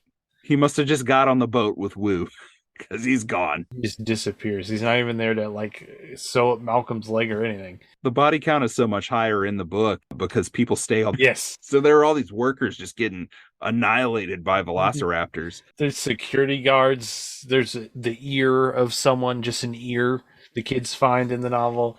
Yeah. But the movie kind of quiets down here, other than one very notable action scene. You have the quiet scene where Ellie is talking to Hammond and he's telling the story about his flea circus. Petticoat Lane. And then she gets kind of frustrated with him because she's like, people are dying in this situation. Mm-hmm. You're missing what's important here. And then we have Lex and Tim and Grant getting up in a tree. Magical moment where they see the Brachiosauruses. Again, you get this stunning long shot with stunning John Williams music where they look and see the Brachiosauruses all poking their heads up. That might be my favorite shot in the movie now that I think about it. It's a really good shot. It's beautiful. I like that scene. I like that Grant is bonding with the kids and they see these dinosaurs and he's like, oh, I'll stay up all night and protect you kids. And Tim's telling jokes and he thinks it's funny. And you get to see this character growth in this moment. Right. Because the kids kind of nuzzle into him. And Grant at the beginning of the movie would have basically thrown his body out of the tree to get away. Yes, yeah. And now he just kind of allows it. He's become this father figure. And again, with Spielberg and the kind of divorce themes that run through a lot of his movies, these two kids, dad sucks and he's gone. Like their parents are splitting up and they don't even have a dad figure in this moment. Their life is chaos back home and they have Grant here. So pretty cool on Spielberg's part to add that in there where it's definitely not that way in the book as far as the art goes. Yeah. And then we do have this one really notable action scene where Ellie and Muldoon find Malcolm and they see the aftermath of what happened with the T-Rex and they get Malcolm in the car and then the T-Rex comes back. You know, that's an impact tremor. We gotta go now. Come on. Must go faster. Yes, there's so many iconic moments here in a scene that wasn't even supposed to happen. They were just supposed to drive away because they hear the T-Rex, but Spielberg said, no, we need an action scene here. We need to have the T-Rex running at the car in full motion. And from him saying that to the items in Mirror Closer Than They Appear, where it looks like the T-Rex is in the car with him at that point, to the music, to Malcolm falling on the stick and Muldoon telling him to get off the stick, bloody move. I had a friend that said that to me all the time. Bloody move. Because of that. And the Rex smashes through that the fallen tree. Yeah. It's like hanging across the road. It smashes. I like that it smashes the little windscreen on this Jeep. Because this Jeep doesn't have like a roll cage or a roof or anything. It's just smashes through the little window. And that's the Jeep that Hammond's driving at the end of the movie with the smashed window and all the mud all over it and stuff. Some great continuity. I never noticed that. I have to look for that next time I watch. It's awesome. And after this scene, you know, we have everything else we've talked about, and that leads us into the morning. And I remember whenever I saw this movie the first time, another friend was there, Mike Peterson. His dad was the one who I borrowed the book from. And he leaned over and he said, the next day is even scarier than the first day. He was real psyched because his brother John, who's been on the show before, he was here for the Serial Mom episode. He saw this movie the opening weekend. He's 4 years younger than me. And he had nightmares for weeks. He was like, oh no, just losing it every night, like crying, having crazy nightmares where dinosaurs are biting his parents' head off, eating him. So that's what your mom was worried about. Maybe so. Maybe she had found out about his reaction. Mike loved that. This movie terrified my little brother. So he was all jazzed up. He was like, yeah, the next day is even scarier. Just wait till the raptors come. That got me so pumped in the theater. But before we can get to the raptors, we have this very, very tense scene where Dr. Sattler has to, we didn't even mention Arnold. We didn't even mention Samuel L. Jackson is in this movie. He plays Ray Arnold, the main computer guy who runs the park. And very accurate to the book, actually. Like, this is like one of the few characters that's like spot on. Felt like Samuel L. Jackson read the character and was like, I want to do it just like this. I'm going to chain smoke. Yep. It's great. And he has to deal with Nedry's crap because Nedry designed the system that he's having to run on a daily basis. So there's animosity there. I love how he hates Nedry whenever Nedry leaves and he tries to work on his computer. He knocks everything off his desk. He's like, look at his workstation. What a slob. Yeah. But he's gone off to try to get the power started again, and he hasn't come back. And you get some of the weird Laura Dern vibe here where she's talking to herself. She's going, something's wrong. He hasn't come back. Yeah. Something's wrong. So right before they went to the bunker, and he went to get the power back on, it's that shirt open Malcolm scene. Yes. I wanted to mention this because Hammond has taken what Ellie has said and is just repeating it. Because Arnold's like, hey, we've never turned off the system before. We don't even know if it'll come back on. He's like, people are dying. Yes. And he's just repeating what Ellie said to him. That is true. That is true. It's amazing. And the book version of him would not have said that way. No. After Arnold doesn't come back, Sattler has to go there. So she goes with Muldoon, and you get the very, very tense scene where they have to go by the raptor pen. Yes. Where Muldoon says, we're being hunted. You get the suspenseful music, and he starts unfolding his gun, and he tells her to run. So she takes off running. She does, though, again, a weird thing where like she runs into the log before she jumps over it for some reason, which felt very natural because she was terrified, but it's just like another weird quirk for her. Yeah. And she goes into this building, and she has to go restart the power. If you like aesthetics like this, I just loved all the pipes and her having to flip all the switches. Again, these are things that the video games recreated, and I'm a huge nerd, so I was into all that. And at the same time, Grant and the kids are climbing an electric fence, and then you realize, wait, she's turning the electricity back on. That can't be good. No, because Timmy is afraid, and Timmy is having trouble getting off of the fence. Timmy is trying to come down. They're telling him to jump. And then this is just like perfect Spielberg here, where you're focused on that. And she does turn the power back on, and he does get electrocuted, but he doesn't die. He falls down, and Grant catches him. But right as that's happening, she says, Mr. Hammond, we're back in business. And the biggest scare of the movie, in my opinion, happens here, where you see her from the front, and she's smiling and saying we're back in business. And at just the moment that she says that, a raptor head this is really the first time we're seeing him, just bust through the wall behind her. Why this raptor is in this little nook behind some cables, no one knows. But it's a Spielberg film, so it's for the scene. But yeah, this raptor comes through, and she's freaking out. She like drops down on the ground and kicks close this little gate, and the raptor feet kick the gate at the same time, so you see the human and raptor feet both pushing at the gate. It's really good. She stands up, Mr. Arnold's hand falls on her shoulder, and she's like, oh, Mr. Arnold, and turns around, and it's his severed arm. So you get some gore there. You don't know that he's dead by that point. Now you do, after the arm. And also her leg is all jacked up from her basically kicking the raptor's leg at the same time. I mean, she says this. I don't know if this is true or not. Maybe this is just a legend that's grown since then. But she was so terrified by the raptor popping up behind her and her not expecting it to look that way and to come at her that way that she was really crying there. She really was scared.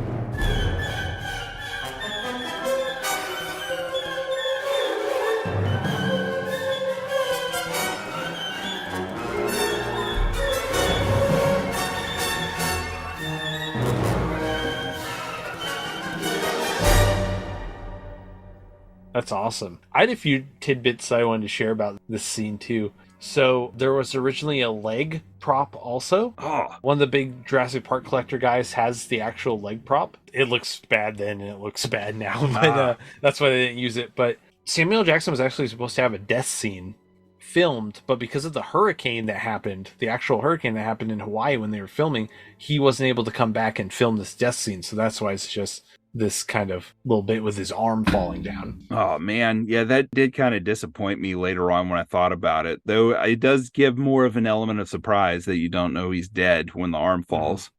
And the arm does look kind of fake in 4K, but whatever, I'll give it a pass. I think it's pretty good still. It's all right. It'll pass as the arm. Nothing looks as good as the one guy's leg and jaws though. Yeah, the red robo guy, his leg gets bitten off and it falls. Every time I look at that, I'm like this close to the screen, like, how is that not just a real leg? Did Spielberg chop off someone's leg? Yeah, right? Like, what's going on? Also, from Jaws, Ben Gardner's head. Oh, with the eyeball. Yes. God, that looked good too. Man, Yeah. I love Spielberg. Spielberg. He's so good. Yes. And then we get the famous run, run moment where she Run, gets out of run. there and she runs and does this weird, like, kind of grunt jump. Yeah, wraps her legs around Grant. Yeah, it's kind of weird. The funny thing is, my dad always kept being like, "What's going on with her?" Like, what? I'm like, "Yeah, I know. Just shh." I'm trying to see the dinosaurs, Dad, but she is kind of weird in this film. Something going on with her. I don't know. She said she was really nervous to be in a Spielberg film and she didn't want to blow it. So maybe she was just nervous. I don't know. Just trying extra hard or something. Yeah. And while that's happening, Muldoon is facing off against the Raptors. Mm. This is something that made me mad even then. Okay. As someone who grew up hunting and using firearms, when I saw that he had a gun, I thought, all right, well, he's going to at least take one of them out because he's like this world famous hunter, right? Yeah. And in the books, boy, does he take some dinosaurs out. Yeah. And even Grant, he takes some raptors out because there's so many. There aren't just three. But Yeah. here, he just gets fooled by the raptor's trap because they're geniuses, right? They trick him and he gets like a shot off, maybe. Does he get a shot off? I don't even know if he gets a shot off. No. He might shoot one into the air. Yeah. The audio, he's screaming, so, it might be mixed into the audio, but I don't think he does. One thing that always miffed me about these first Jurassic Park movies is they can never kill a dinosaur. No. They just can't. They can't do it. I don't know why. I guess that was like a Spielberg rule. Like, we're not going to cause any violence to these animals with weapons. Yeah, like The Lost World, it's a ton of mercenaries. They all have like AK-47s and fully automatic guns, and they're shooting them in the movie and never kill anything. If you shoot a dinosaur with a big gun, it should hurt it. But none of the dinosaurs here are in any danger of that, ever. No. And also, he should know better. He's this big game hunter. He's hunted everything that could hunt you back, or whatever he says. And this man's looking at the one straight ahead. He knows they're pack hunters. He may not know that they attack from the sides, but he knows that they're pack hunters. So he should be aware that there's two other raptors somewhere. He turns into a dum-dum here. He's like Nedry, as described by Hammond. He gets butterfingers. Yeah, butterfingers. So the big one, I mean, we assume it's the big one. You can never really tell, but comes out of the fronds next to him, and the line, "Clever girl," and he gets eaten. His screaming is awesome, by the way. It is. Like, this scene is really cool, but wow. I was disappointed in his skills there, but the raptor jumping in the air and then clamping down on his head looks amazing. Yeah. The shot of the other raptor just being a creep and watching while a snake slithers by, yeah. It all looks awesome. And then the clever girl line that he says is so iconic. There's a math rock band called Clever Girl that has one album. They came out with one legendary math rock album called No Drum and Bass in the Jazz Room. I really love that album. But this is a very iconic line and a scene where really Muldoon is pathetic. Yeah, book Muldoon and movie Muldoon are not the same. They are not the same person. No, as awesome as he looks. Yeah, he looks awesome. Bob Peck is cool, but just they're not the same. Book Muldoon is essentially Roland Timbo in The Lost World. Rest in peace, Pete Postlethwaite. I know. And Bob Peck. They're both and gone. Bob Peck, yeah. Yeah, it's unfortunate. So we move on to the kids who Grant has left behind in the visitor center thinking they're going to be safe. Again, you get multiple iconic Spielberg shots here. You have Lex holding the green Jello, which Ariana Richards later painted because she paints now. Yes. Which is pretty cool. Where she's holding it and her hands start shaking because there's a raptor outside the window, and it's this beautiful like painted glass window that has dinosaurs on it, and there's a painting of a raptor, and the outline of the raptor, a real raptor, appears behind it. Lines up with the painting, yeah. God, so satisfying on a visual level. So good. Well, now you have this action scene where, again, Spielberg knows if I give you the perspective of the children, it's going to be even scarier and you're going to be more invested, and it would be even better. And this was, again, a choice by him. If instead of having a jungle scene where they're chased by raptors, let's put it in familiar territory where he called it like kitchen iconography, like things that you would see in your house, because he thought that would make it more relatable and more terrifying. You now have these two children being hunted by these two very smart, very deadly, much larger than them dinosaurs.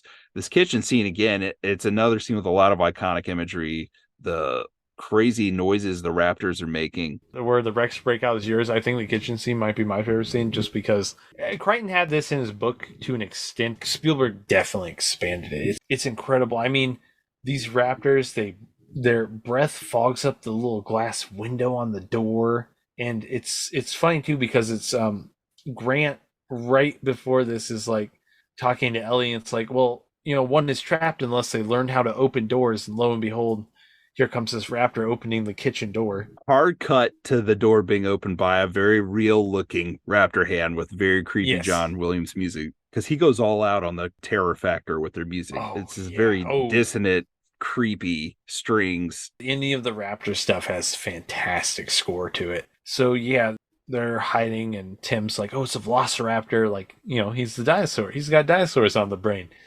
He's the man." They're crawling all over the place. These raptors are like hunting them like up and down each row of tables and stoves and stuff. And I really like the part where Lex gets into like this little cabinet with like a roll down door, Mm-hmm. and she can't close it, and the raptor sees her and charges, but then it smashes into the stove and it's her reflection. Yes, he fooled me in the theater. I thought she was dead. I thought, oh well, Oh yeah. Lex is dead. It's just him now. He got me. But no, that was some very clever filmmaking on his part. Tim is hiding somewhere else and drops a spoon, like a ladle falls off of a little rack. The other raptor is after him, and they manage to get this raptor, the one that's not knocked out, to chase them into the freezer. And I love this part because Timmy's, he's limping. He's got bandana wrapped around his hands where the burns was because he was all electrified. And Spielberg does a shot where it's down low on his feet as he slides across the ice that's melting because the power's been out in this freezer. And the Mm-hmm. raptor slides past him and tumbles over, and he kind of grabs like a rack and spins around. Man, I love that part. It's so kinetic, man. And then Ariana Richards, The scream in the run. Yeah. his direction to her was scare us. We want to be scared of you when you're running at the camera. So I think she did a great job there.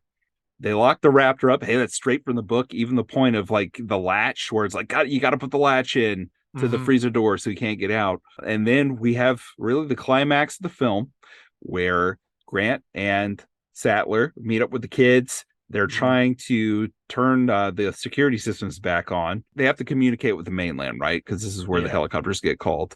This scene, it's one that's kind of goofy to me. Anytime a kid's like, I can work computers, I can fix everything. Yeah, I know this is a Unix system. She's like clicking around. Computer scenes always made me roll my eyes back then because I was Mm-hmm. a pretty big computer kid in the early 90s. So I was like, well, what is she doing? What is this?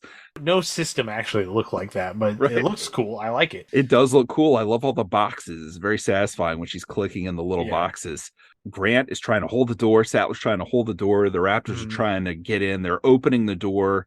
Lex gets the security systems on. They're able to lock it.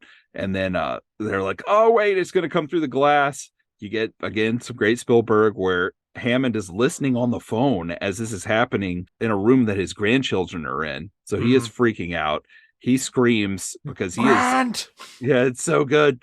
And you hear from Grant's side, they're coming through the window. And again, the gun gets fired, but nothing happens. Okay, this has bothered me since day one. It drives me insane. He fires this gun 4 times. You hear audibly 4 shots. Mm-hmm. There's 2 shells on the ground. A third shell is stovepipe jammed in the extractor on the gun. And Yeah. there's 3 tiny little holes in the glass. Mm-hmm. This is a shotgun, Right. which one was fired 4 times. There's only 3 holes, and they're just little tiny holes in the glass.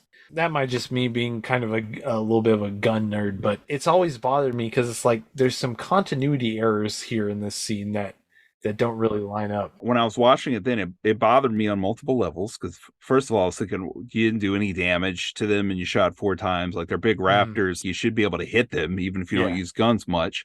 Were these just loaded with buckshot for some reason? If so, why Yeah. didn't you just have a rifle? It bothered me too. And it still does. It still does. Really, if there's a scene in the movie that I have the most problems with, it's that the computer hacking part is a little cheesy. And then Yeah. it logically, I'm like, what are you doing? Like, shoot him in the head with the Yeah. shotgun, like Yeah. blow the raptor's head off. If I have this gun, whenever they're trying to come through the door, I'm just putting it in the crack and blowing their heads off. That's what I was thinking when I was 12. Spielberg kind of boxed himself into a corner there by making it 3 raptors instead of a bunch, Yes, because the one's locked in the freezer and he needs the 2 for the final scene. So. exactly. He can't kill them. Right. Yeah. If he would have said 5 raptors, I guess he just doesn't want any dinosaurs to die unless it's dinosaur and dinosaur violence. I don't know. We completely missed the Nedry death scene. Holy cow, that's my favorite part from the book, page 197 from the book that I used to always show my friends where his guts get ripped out. We did.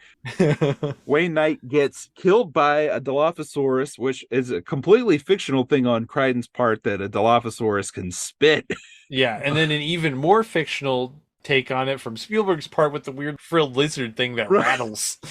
I love the explanation post movie getting made later on where, well, they said that they spliced in other DNA. Maybe there was a frilled lizard DNA Yeah. in there, and maybe there was cobra DNA, and that's why he could spit. I don't think things work that way, but That's like the Rex vision. right. At the time, it was a theory. But they're like, Mhm. no, that's can't be true. It's too big of an animal to not be able to see stuff except for movement. So like, oh yeah, well, it had frog DNA and frogs can only see movement. Yeah.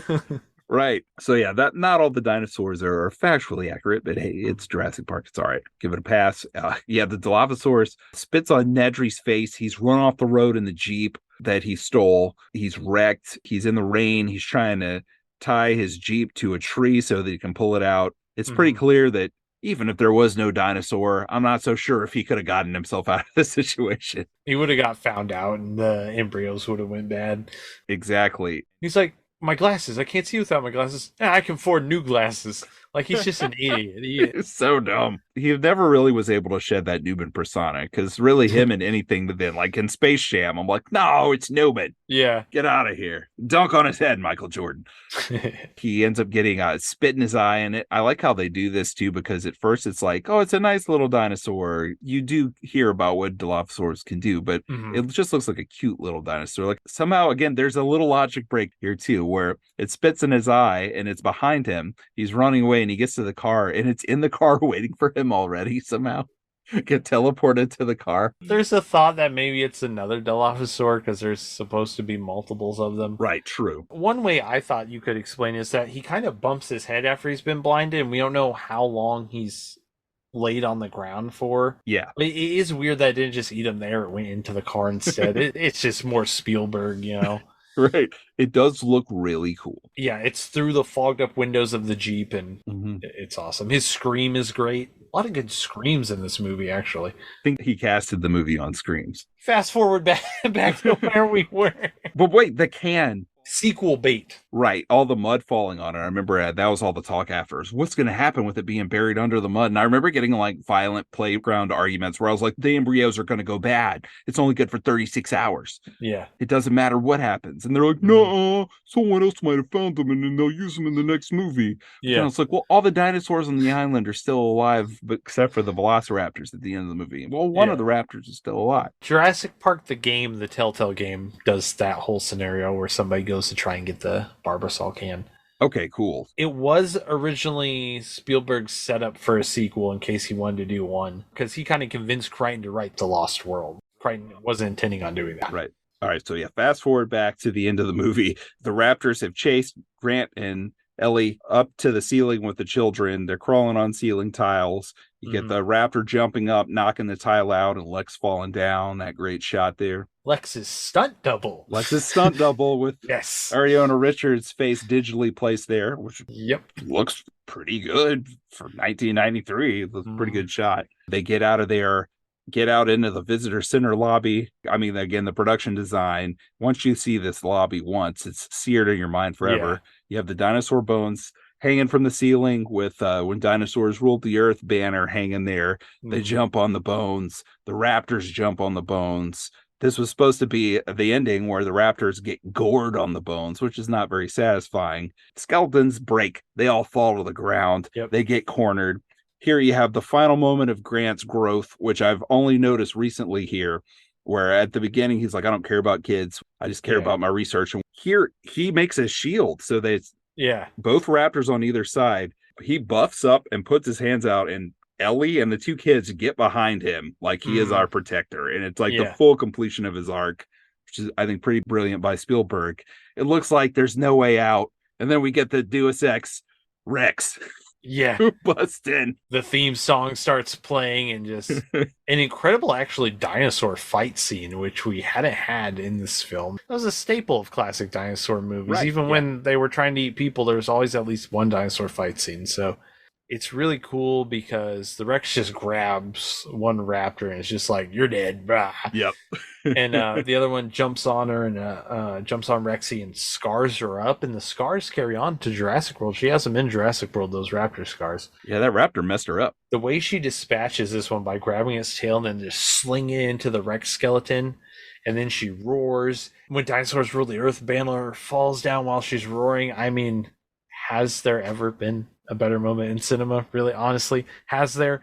Because I mean, for a one-shot scene of her roaring and the banner falling and the John Williams score playing, I mean, it's hard to top that. I agree. The genius of Spielberg that he just saw that in his head because he storyboarded all of this beforehand. Oh yeah, He talks about the idea coming to him, thinking of the irony of the sign falling down, saying that as the T-Rex is roaring into the air when the two raptors are dead, which whenever the raptor's about to jump and kill them, which I thought was going to happen in the theater before the T-Rex comes, the way it rolls its eyes back and throws its head back, it looks so evil, man. It's like a little demon. It's like a little demonic creature from hell in that moment. I'd say Jaws is a perfect film. Jurassic Park is almost there. Like there's a couple little things, but it's almost there. It's so good.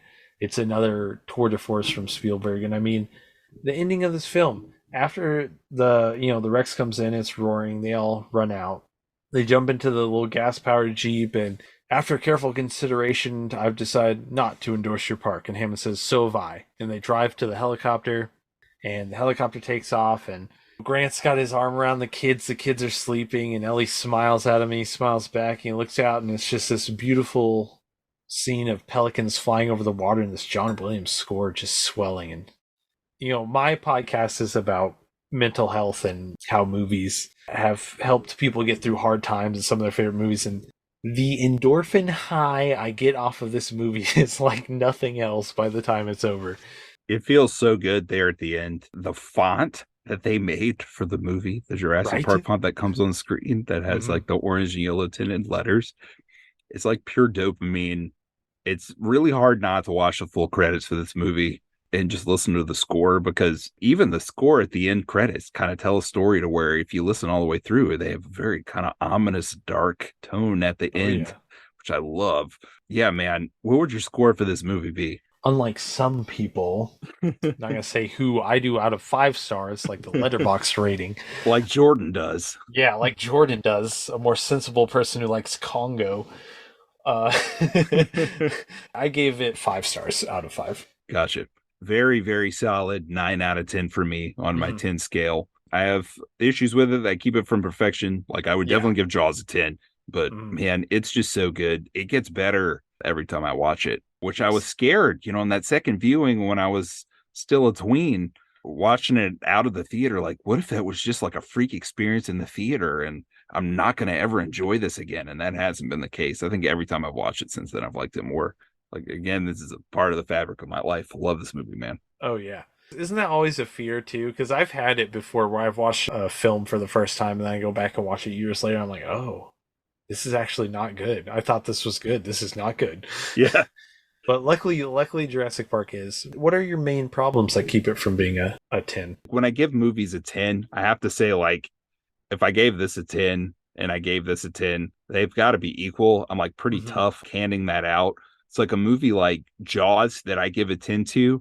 I don't find moments in it like in the visitor center that we discussed at the end there. Yeah. There are a few other moments in the movie that I'm not going to get into just because I don't want to go too long, and I still have to do what Jordan said I have to do after this.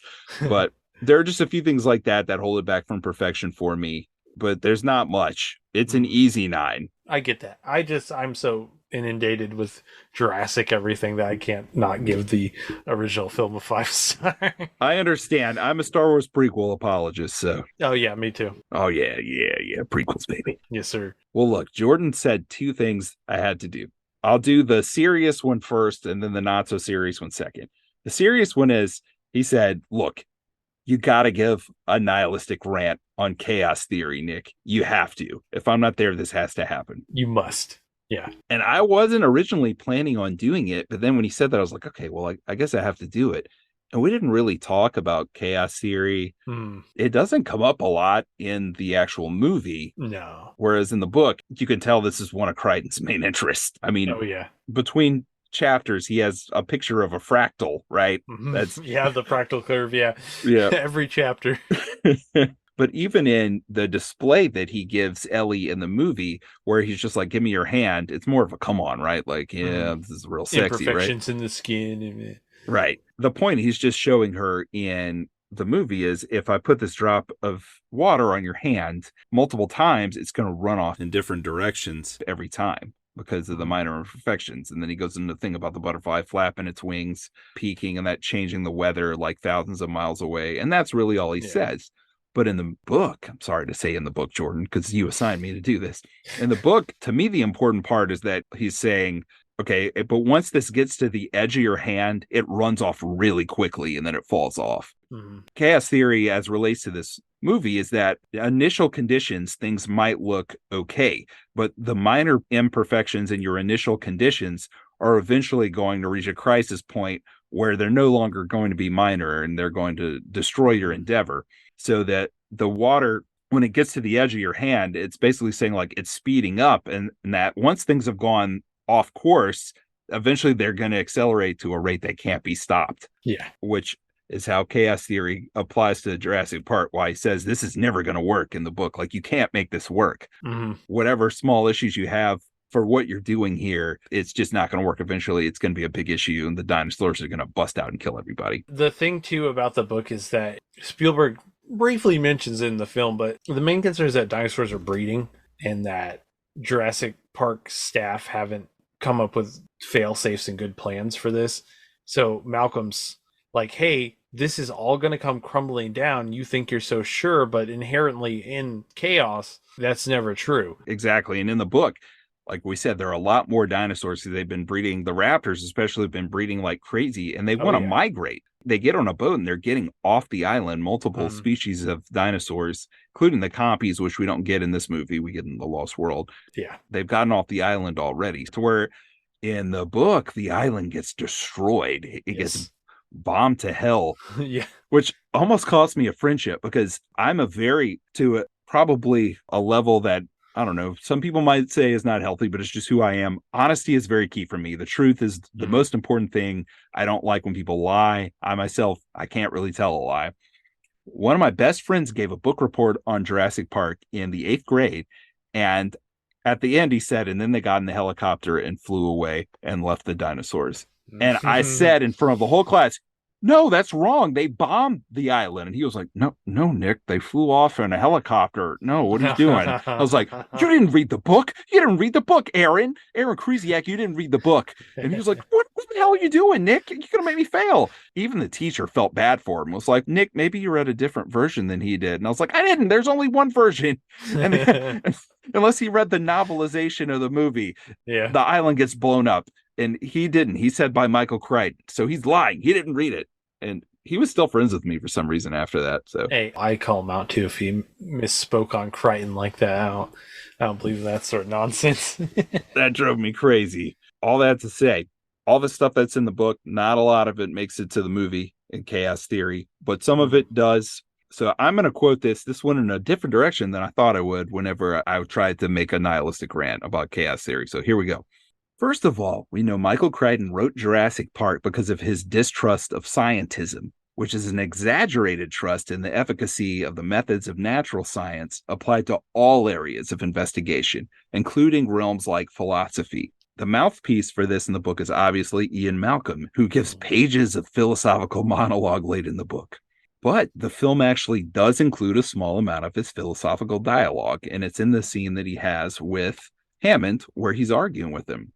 After he sees what Hammond has done, that he's created these dinosaurs. So he says, if I may, I'll tell you the problem with the scientific power that you're using here. It didn't require any discipline to attain it. You read what others had done, and you took the next step. You didn't earn the knowledge for yourselves, so you don't take any responsibility for it. You stood on the shoulders of geniuses to accomplish something as fast as you could, And before you even knew what you had, you patented it and packaged it, and you slapped it on a plastic lunchbox, and now you're selling it. And then Hammond says, I don't think you're giving us due credit. Our scientists have done things which nobody's ever done before. To which Malcolm says, yeah, but your scientists were so preoccupied with whether or not they could, they didn't stop to think if they should. So I thought about this in regard to philosophy, and I related this to Nobel Prize winning physicist Steven Weinberg, who famously said, the more the universe seems comprehensible, the more it also seems pointless, which is a statement from his book, The First 3 Minutes, which obviously is about the first 3 minutes of the universe. And that doesn't quite sum up Weinberg's total perspective, but it is accurate to his belief system. And it's often used as an example that the final conclusion of scientific discovery is nihilism. Because basically what you're saying is the more that you discover, the more that you learn, the more everything just seems pointless. Like there's no meaning in anything. So later on in Malcolm's rant, because he's not done, he has more to say. And again, some of this is from the book. He states, what's so great about discovery? It's a violent, penetrative act that scars what it explores. What you call discovery, I call the rape of the natural world. Mm-hmm. On a moralistic level, then, one can apply Dr. Malcolm's latter statement to apply to Weinberg's, meaning that an overly cold and analytical perspective on the universe and the human life within, due to the advances in scientific discovery, can be violently destructive on a moral level, nihilistic to the extreme. And thus it is quite important to understand that the previous conclusions of past philosophers and religious moralists were hard won and should not so promptly be discarded for the philosophy du jour. In this strange way, Crichton and Spielberg's Chaos Preacher actually makes a strong statement against nihilism. And also, dressing in all black is cool. So there you go, Jordan. That was for you. Oh, and for the listeners, because your nihilistic rants are always fantastic. Oh, thank you. I appreciate that. They give me so much joy. So much joy. Conversely, Jordan also said I had to do this. So for some reason, he started texting me like crazy the other day. And he said, what if Jurassic Park characters were in Star Wars? I don't know why he did that. Okay. So he texts me the picture of Goldblum with his shirt all, off, where he's in the sexy pose. And he said, what if Goldblum was Han? I mean, he basically is. And then he said, and Dr. Grant is Luke, and Laura Dern is Leia, and the kids are their prequels. And then first he said Hammond is Vader, but then he changes his mind in a minute. He says, Wayne Knight, he's no Jedi Knight. And then he said, wait, not Hammond is Vader. He said the T-Rex, he's actually Vader, and Hammond is Palpatine. And Sam Jackson is Mace Windu. Of course, Sam Jackson is Mace Windu. He texted all this to me when I was at my desk on Tuesday. And I thought, great, Jordan, that's amazing. Thank you, Jordan, for that. That was wonderful. All right. With that said, Jordan might not be here, but it's time for our trivia battle. Hold it! Pop quiz, hot shot. Chaz, I have trivia questions for you Okay. as we're wrapping up here. Oh, great. You didn't warn me about this. I did not. You're going into this cold. All right. Okay. So since I knew it was you in time enough to write my questions that I'd be asking these to and not Jordan, these are all very dinosaur geared questions, Jordan. Okay. Chaz, see, but I'm accidentally calling you Jordan now because Clone Jordan. Right, Clone Jordan. That's right. Made with your frog DNA. Frog DNA. All right. So question number 1. Which of these 4 dinosaur species is not featured in 1933's King Kong? Is it A, T-Rex, B, Triceratops, C, Stegosaurus, or D, Brontosaurus? B, Triceratops. You got it. I knew you would get it, man. I love that movie so much. That was one of my early favorites. It's crazy how quickly that movie speeds along. Like, it's a fast-paced movie for 1933. It really is, man. The pacing is nuts. Number 2. This movie, not as good as King Kong. It was a dinosaur movie from the 80s, so I watched it a lot. Okay. Which dinosaur is featured in 1985's Baby, Secret of the Lost Legend? Did you ever see that? I have seen Baby one time, a very long time ago, but I have some in here, so we'll see how this goes. All right, let's see. Is it A, a Brontosaurus, B, a Plesiosaur, C, a Gallimimus, or D, a Triceratops? Oh, a brontosaurus. You got it, Chaz. 2 for 2. Jordan, you hear this? Have you ever gone 2 for 2 on our show before, Jordan? Your clone is showing you up. Watch the Punishment movie, Jordan. That's my favorite ongoing gag. It's just Jordan failing at trivia. I love it. It's so funny to me. I don't know why, but it's just so... And then I feel so bad for him that I'll try to let him win. And even then, he like barely comes out on top. I'm like missing his questions on purpose. I'm like, please just get the question right, Jordan. Please. Oh, that's awesome. Man. All right, well, let's see about this third question. Here's another dinosaur movie. This one is crazy. This came out the same year as Jurassic Park. And I remember seeing the cover, the VHS cover made it look so scary. Oh, no. Is this one featuring Diane Lane? It's a carnosaur question. Yeah, I figured. All right. This wily, smaller carnivore wreaks havoc in 1993's Carnosaur. So there's T-Rex in this movie, but there's another dinosaur that does some major damage in this Corman film, which, good grief, this movie is ridiculous. It's crazy. A, Deinonychus. B, Velociraptor. C, Utahraptor. Or D, Dromaeosaurus. I believe it's Deinonychus. That's right. That's right. Nice. Deinonychus goes nuts with his claws, man. Don't make out in Carnosaur, because Deinonychus will be a perv and watch you for a minute. And then shred you. That's right. All right. Question number 4. Jurassic Park 3 had 10 different taglines. Which of these was not one of those taglines? Oh, boy. I'm sorry. I had to do 5 choices with this one. Okay. Let's see if you can go perfect 4 for 4. And remember, this was not one. Was it A, another adventure, 65 million years in the making? B, nature takes no prisoners. C, evolve or die. D, an instinct for destruction. Or E, this time it's not just a walk in the park. That's tough because I'm not that big of a Jurassic Park 3 expert. I'm going to go with B. It's probably wrong, but I'm going to go with B. Unfortunately, nature takes no prisoners was one of the 10 taglines. Was it? Okay. It was. And golly, this time it's not just a walk in the park. Who came up with that? Someone got paid to write that tagline because that was crazy. A real one. The one fake one was another adventure 65 million years in the making. I felt like it was between those two. Yeah. Yeah, that wasn't one. It felt kind of cheesy and corny, though, so I'm like, maybe. They were all pretty goofy for that one. I have one question that you can redeem yourself with. It has no choices. It's a short answer.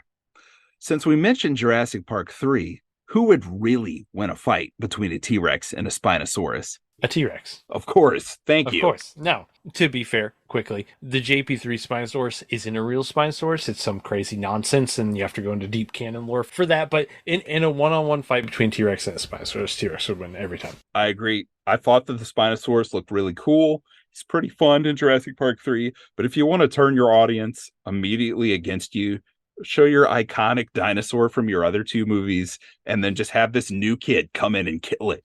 Yep. A very quick fight scene, too. Very short. That's a weird movie. But like I said, there are a lot of different dinosaurs in it, so I give it a pass on some really dumb things. All right, well, we're done with Jurassic Park. We're making quite a shift next episode. You might have noticed we have done a lot of 1998 films because it's the 25th anniversary of 1998. I don't know how that's possible, but here we are. This is Jordan's pick. I'm really pumped because I haven't watched this movie since probably 99.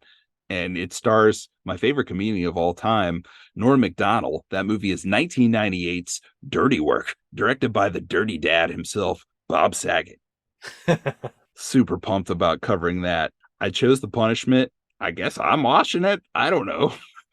I mean, if Jordan wants to watch it, he can. I think this movie's probably going to be pretty lousy, but I'm going to watch it for Norm's sake. That's 2000's Screwed. Oh, man. Have you seen this movie? Yeah. It's pretty bad, right? Mm-hmm. Okay, awesome. That's a good punishment choice. Which I guess I'm punishing myself with. I don't know. But hey, we get to watch Dirty Work too, so there's that. Hey, there you go. So next time on Filmshake, Dirty Work, Screwed.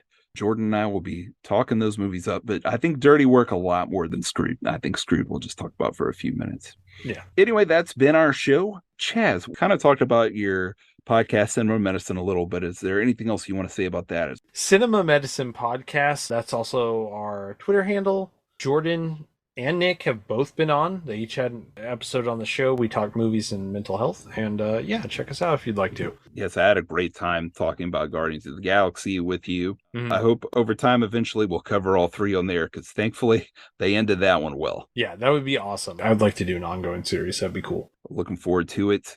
So thanks for listening, everyone. I don't do this outro often. This is usually Jordan's gig, but look, if you want more information about us, go to your Google machine and type in Filmshake. All our social medias are going to pop up. Many different places to listen to us will pop up. We have so many episodes at this point now. I think this will be our 67th episode. We've been going for almost 5 years now. If you liked what you just heard, well, there's a different host on here. Usually his name's Jordan Courtney. This show was his idea. I give him all the credit for it. He said, hey, Nick, come do a podcast with me. We have a new episode every 3 weeks.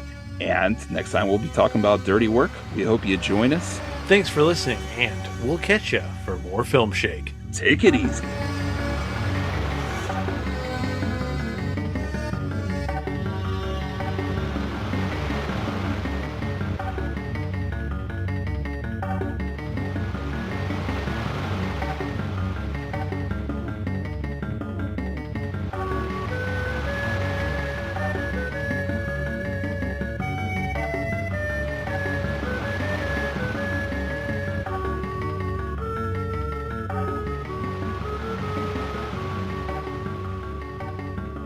I like going back and listening to it. It's fun. It's like reliving the conversation. Right, man. Podcast, whoever came up with them. What a great idea. All right, I'm going to call that the end.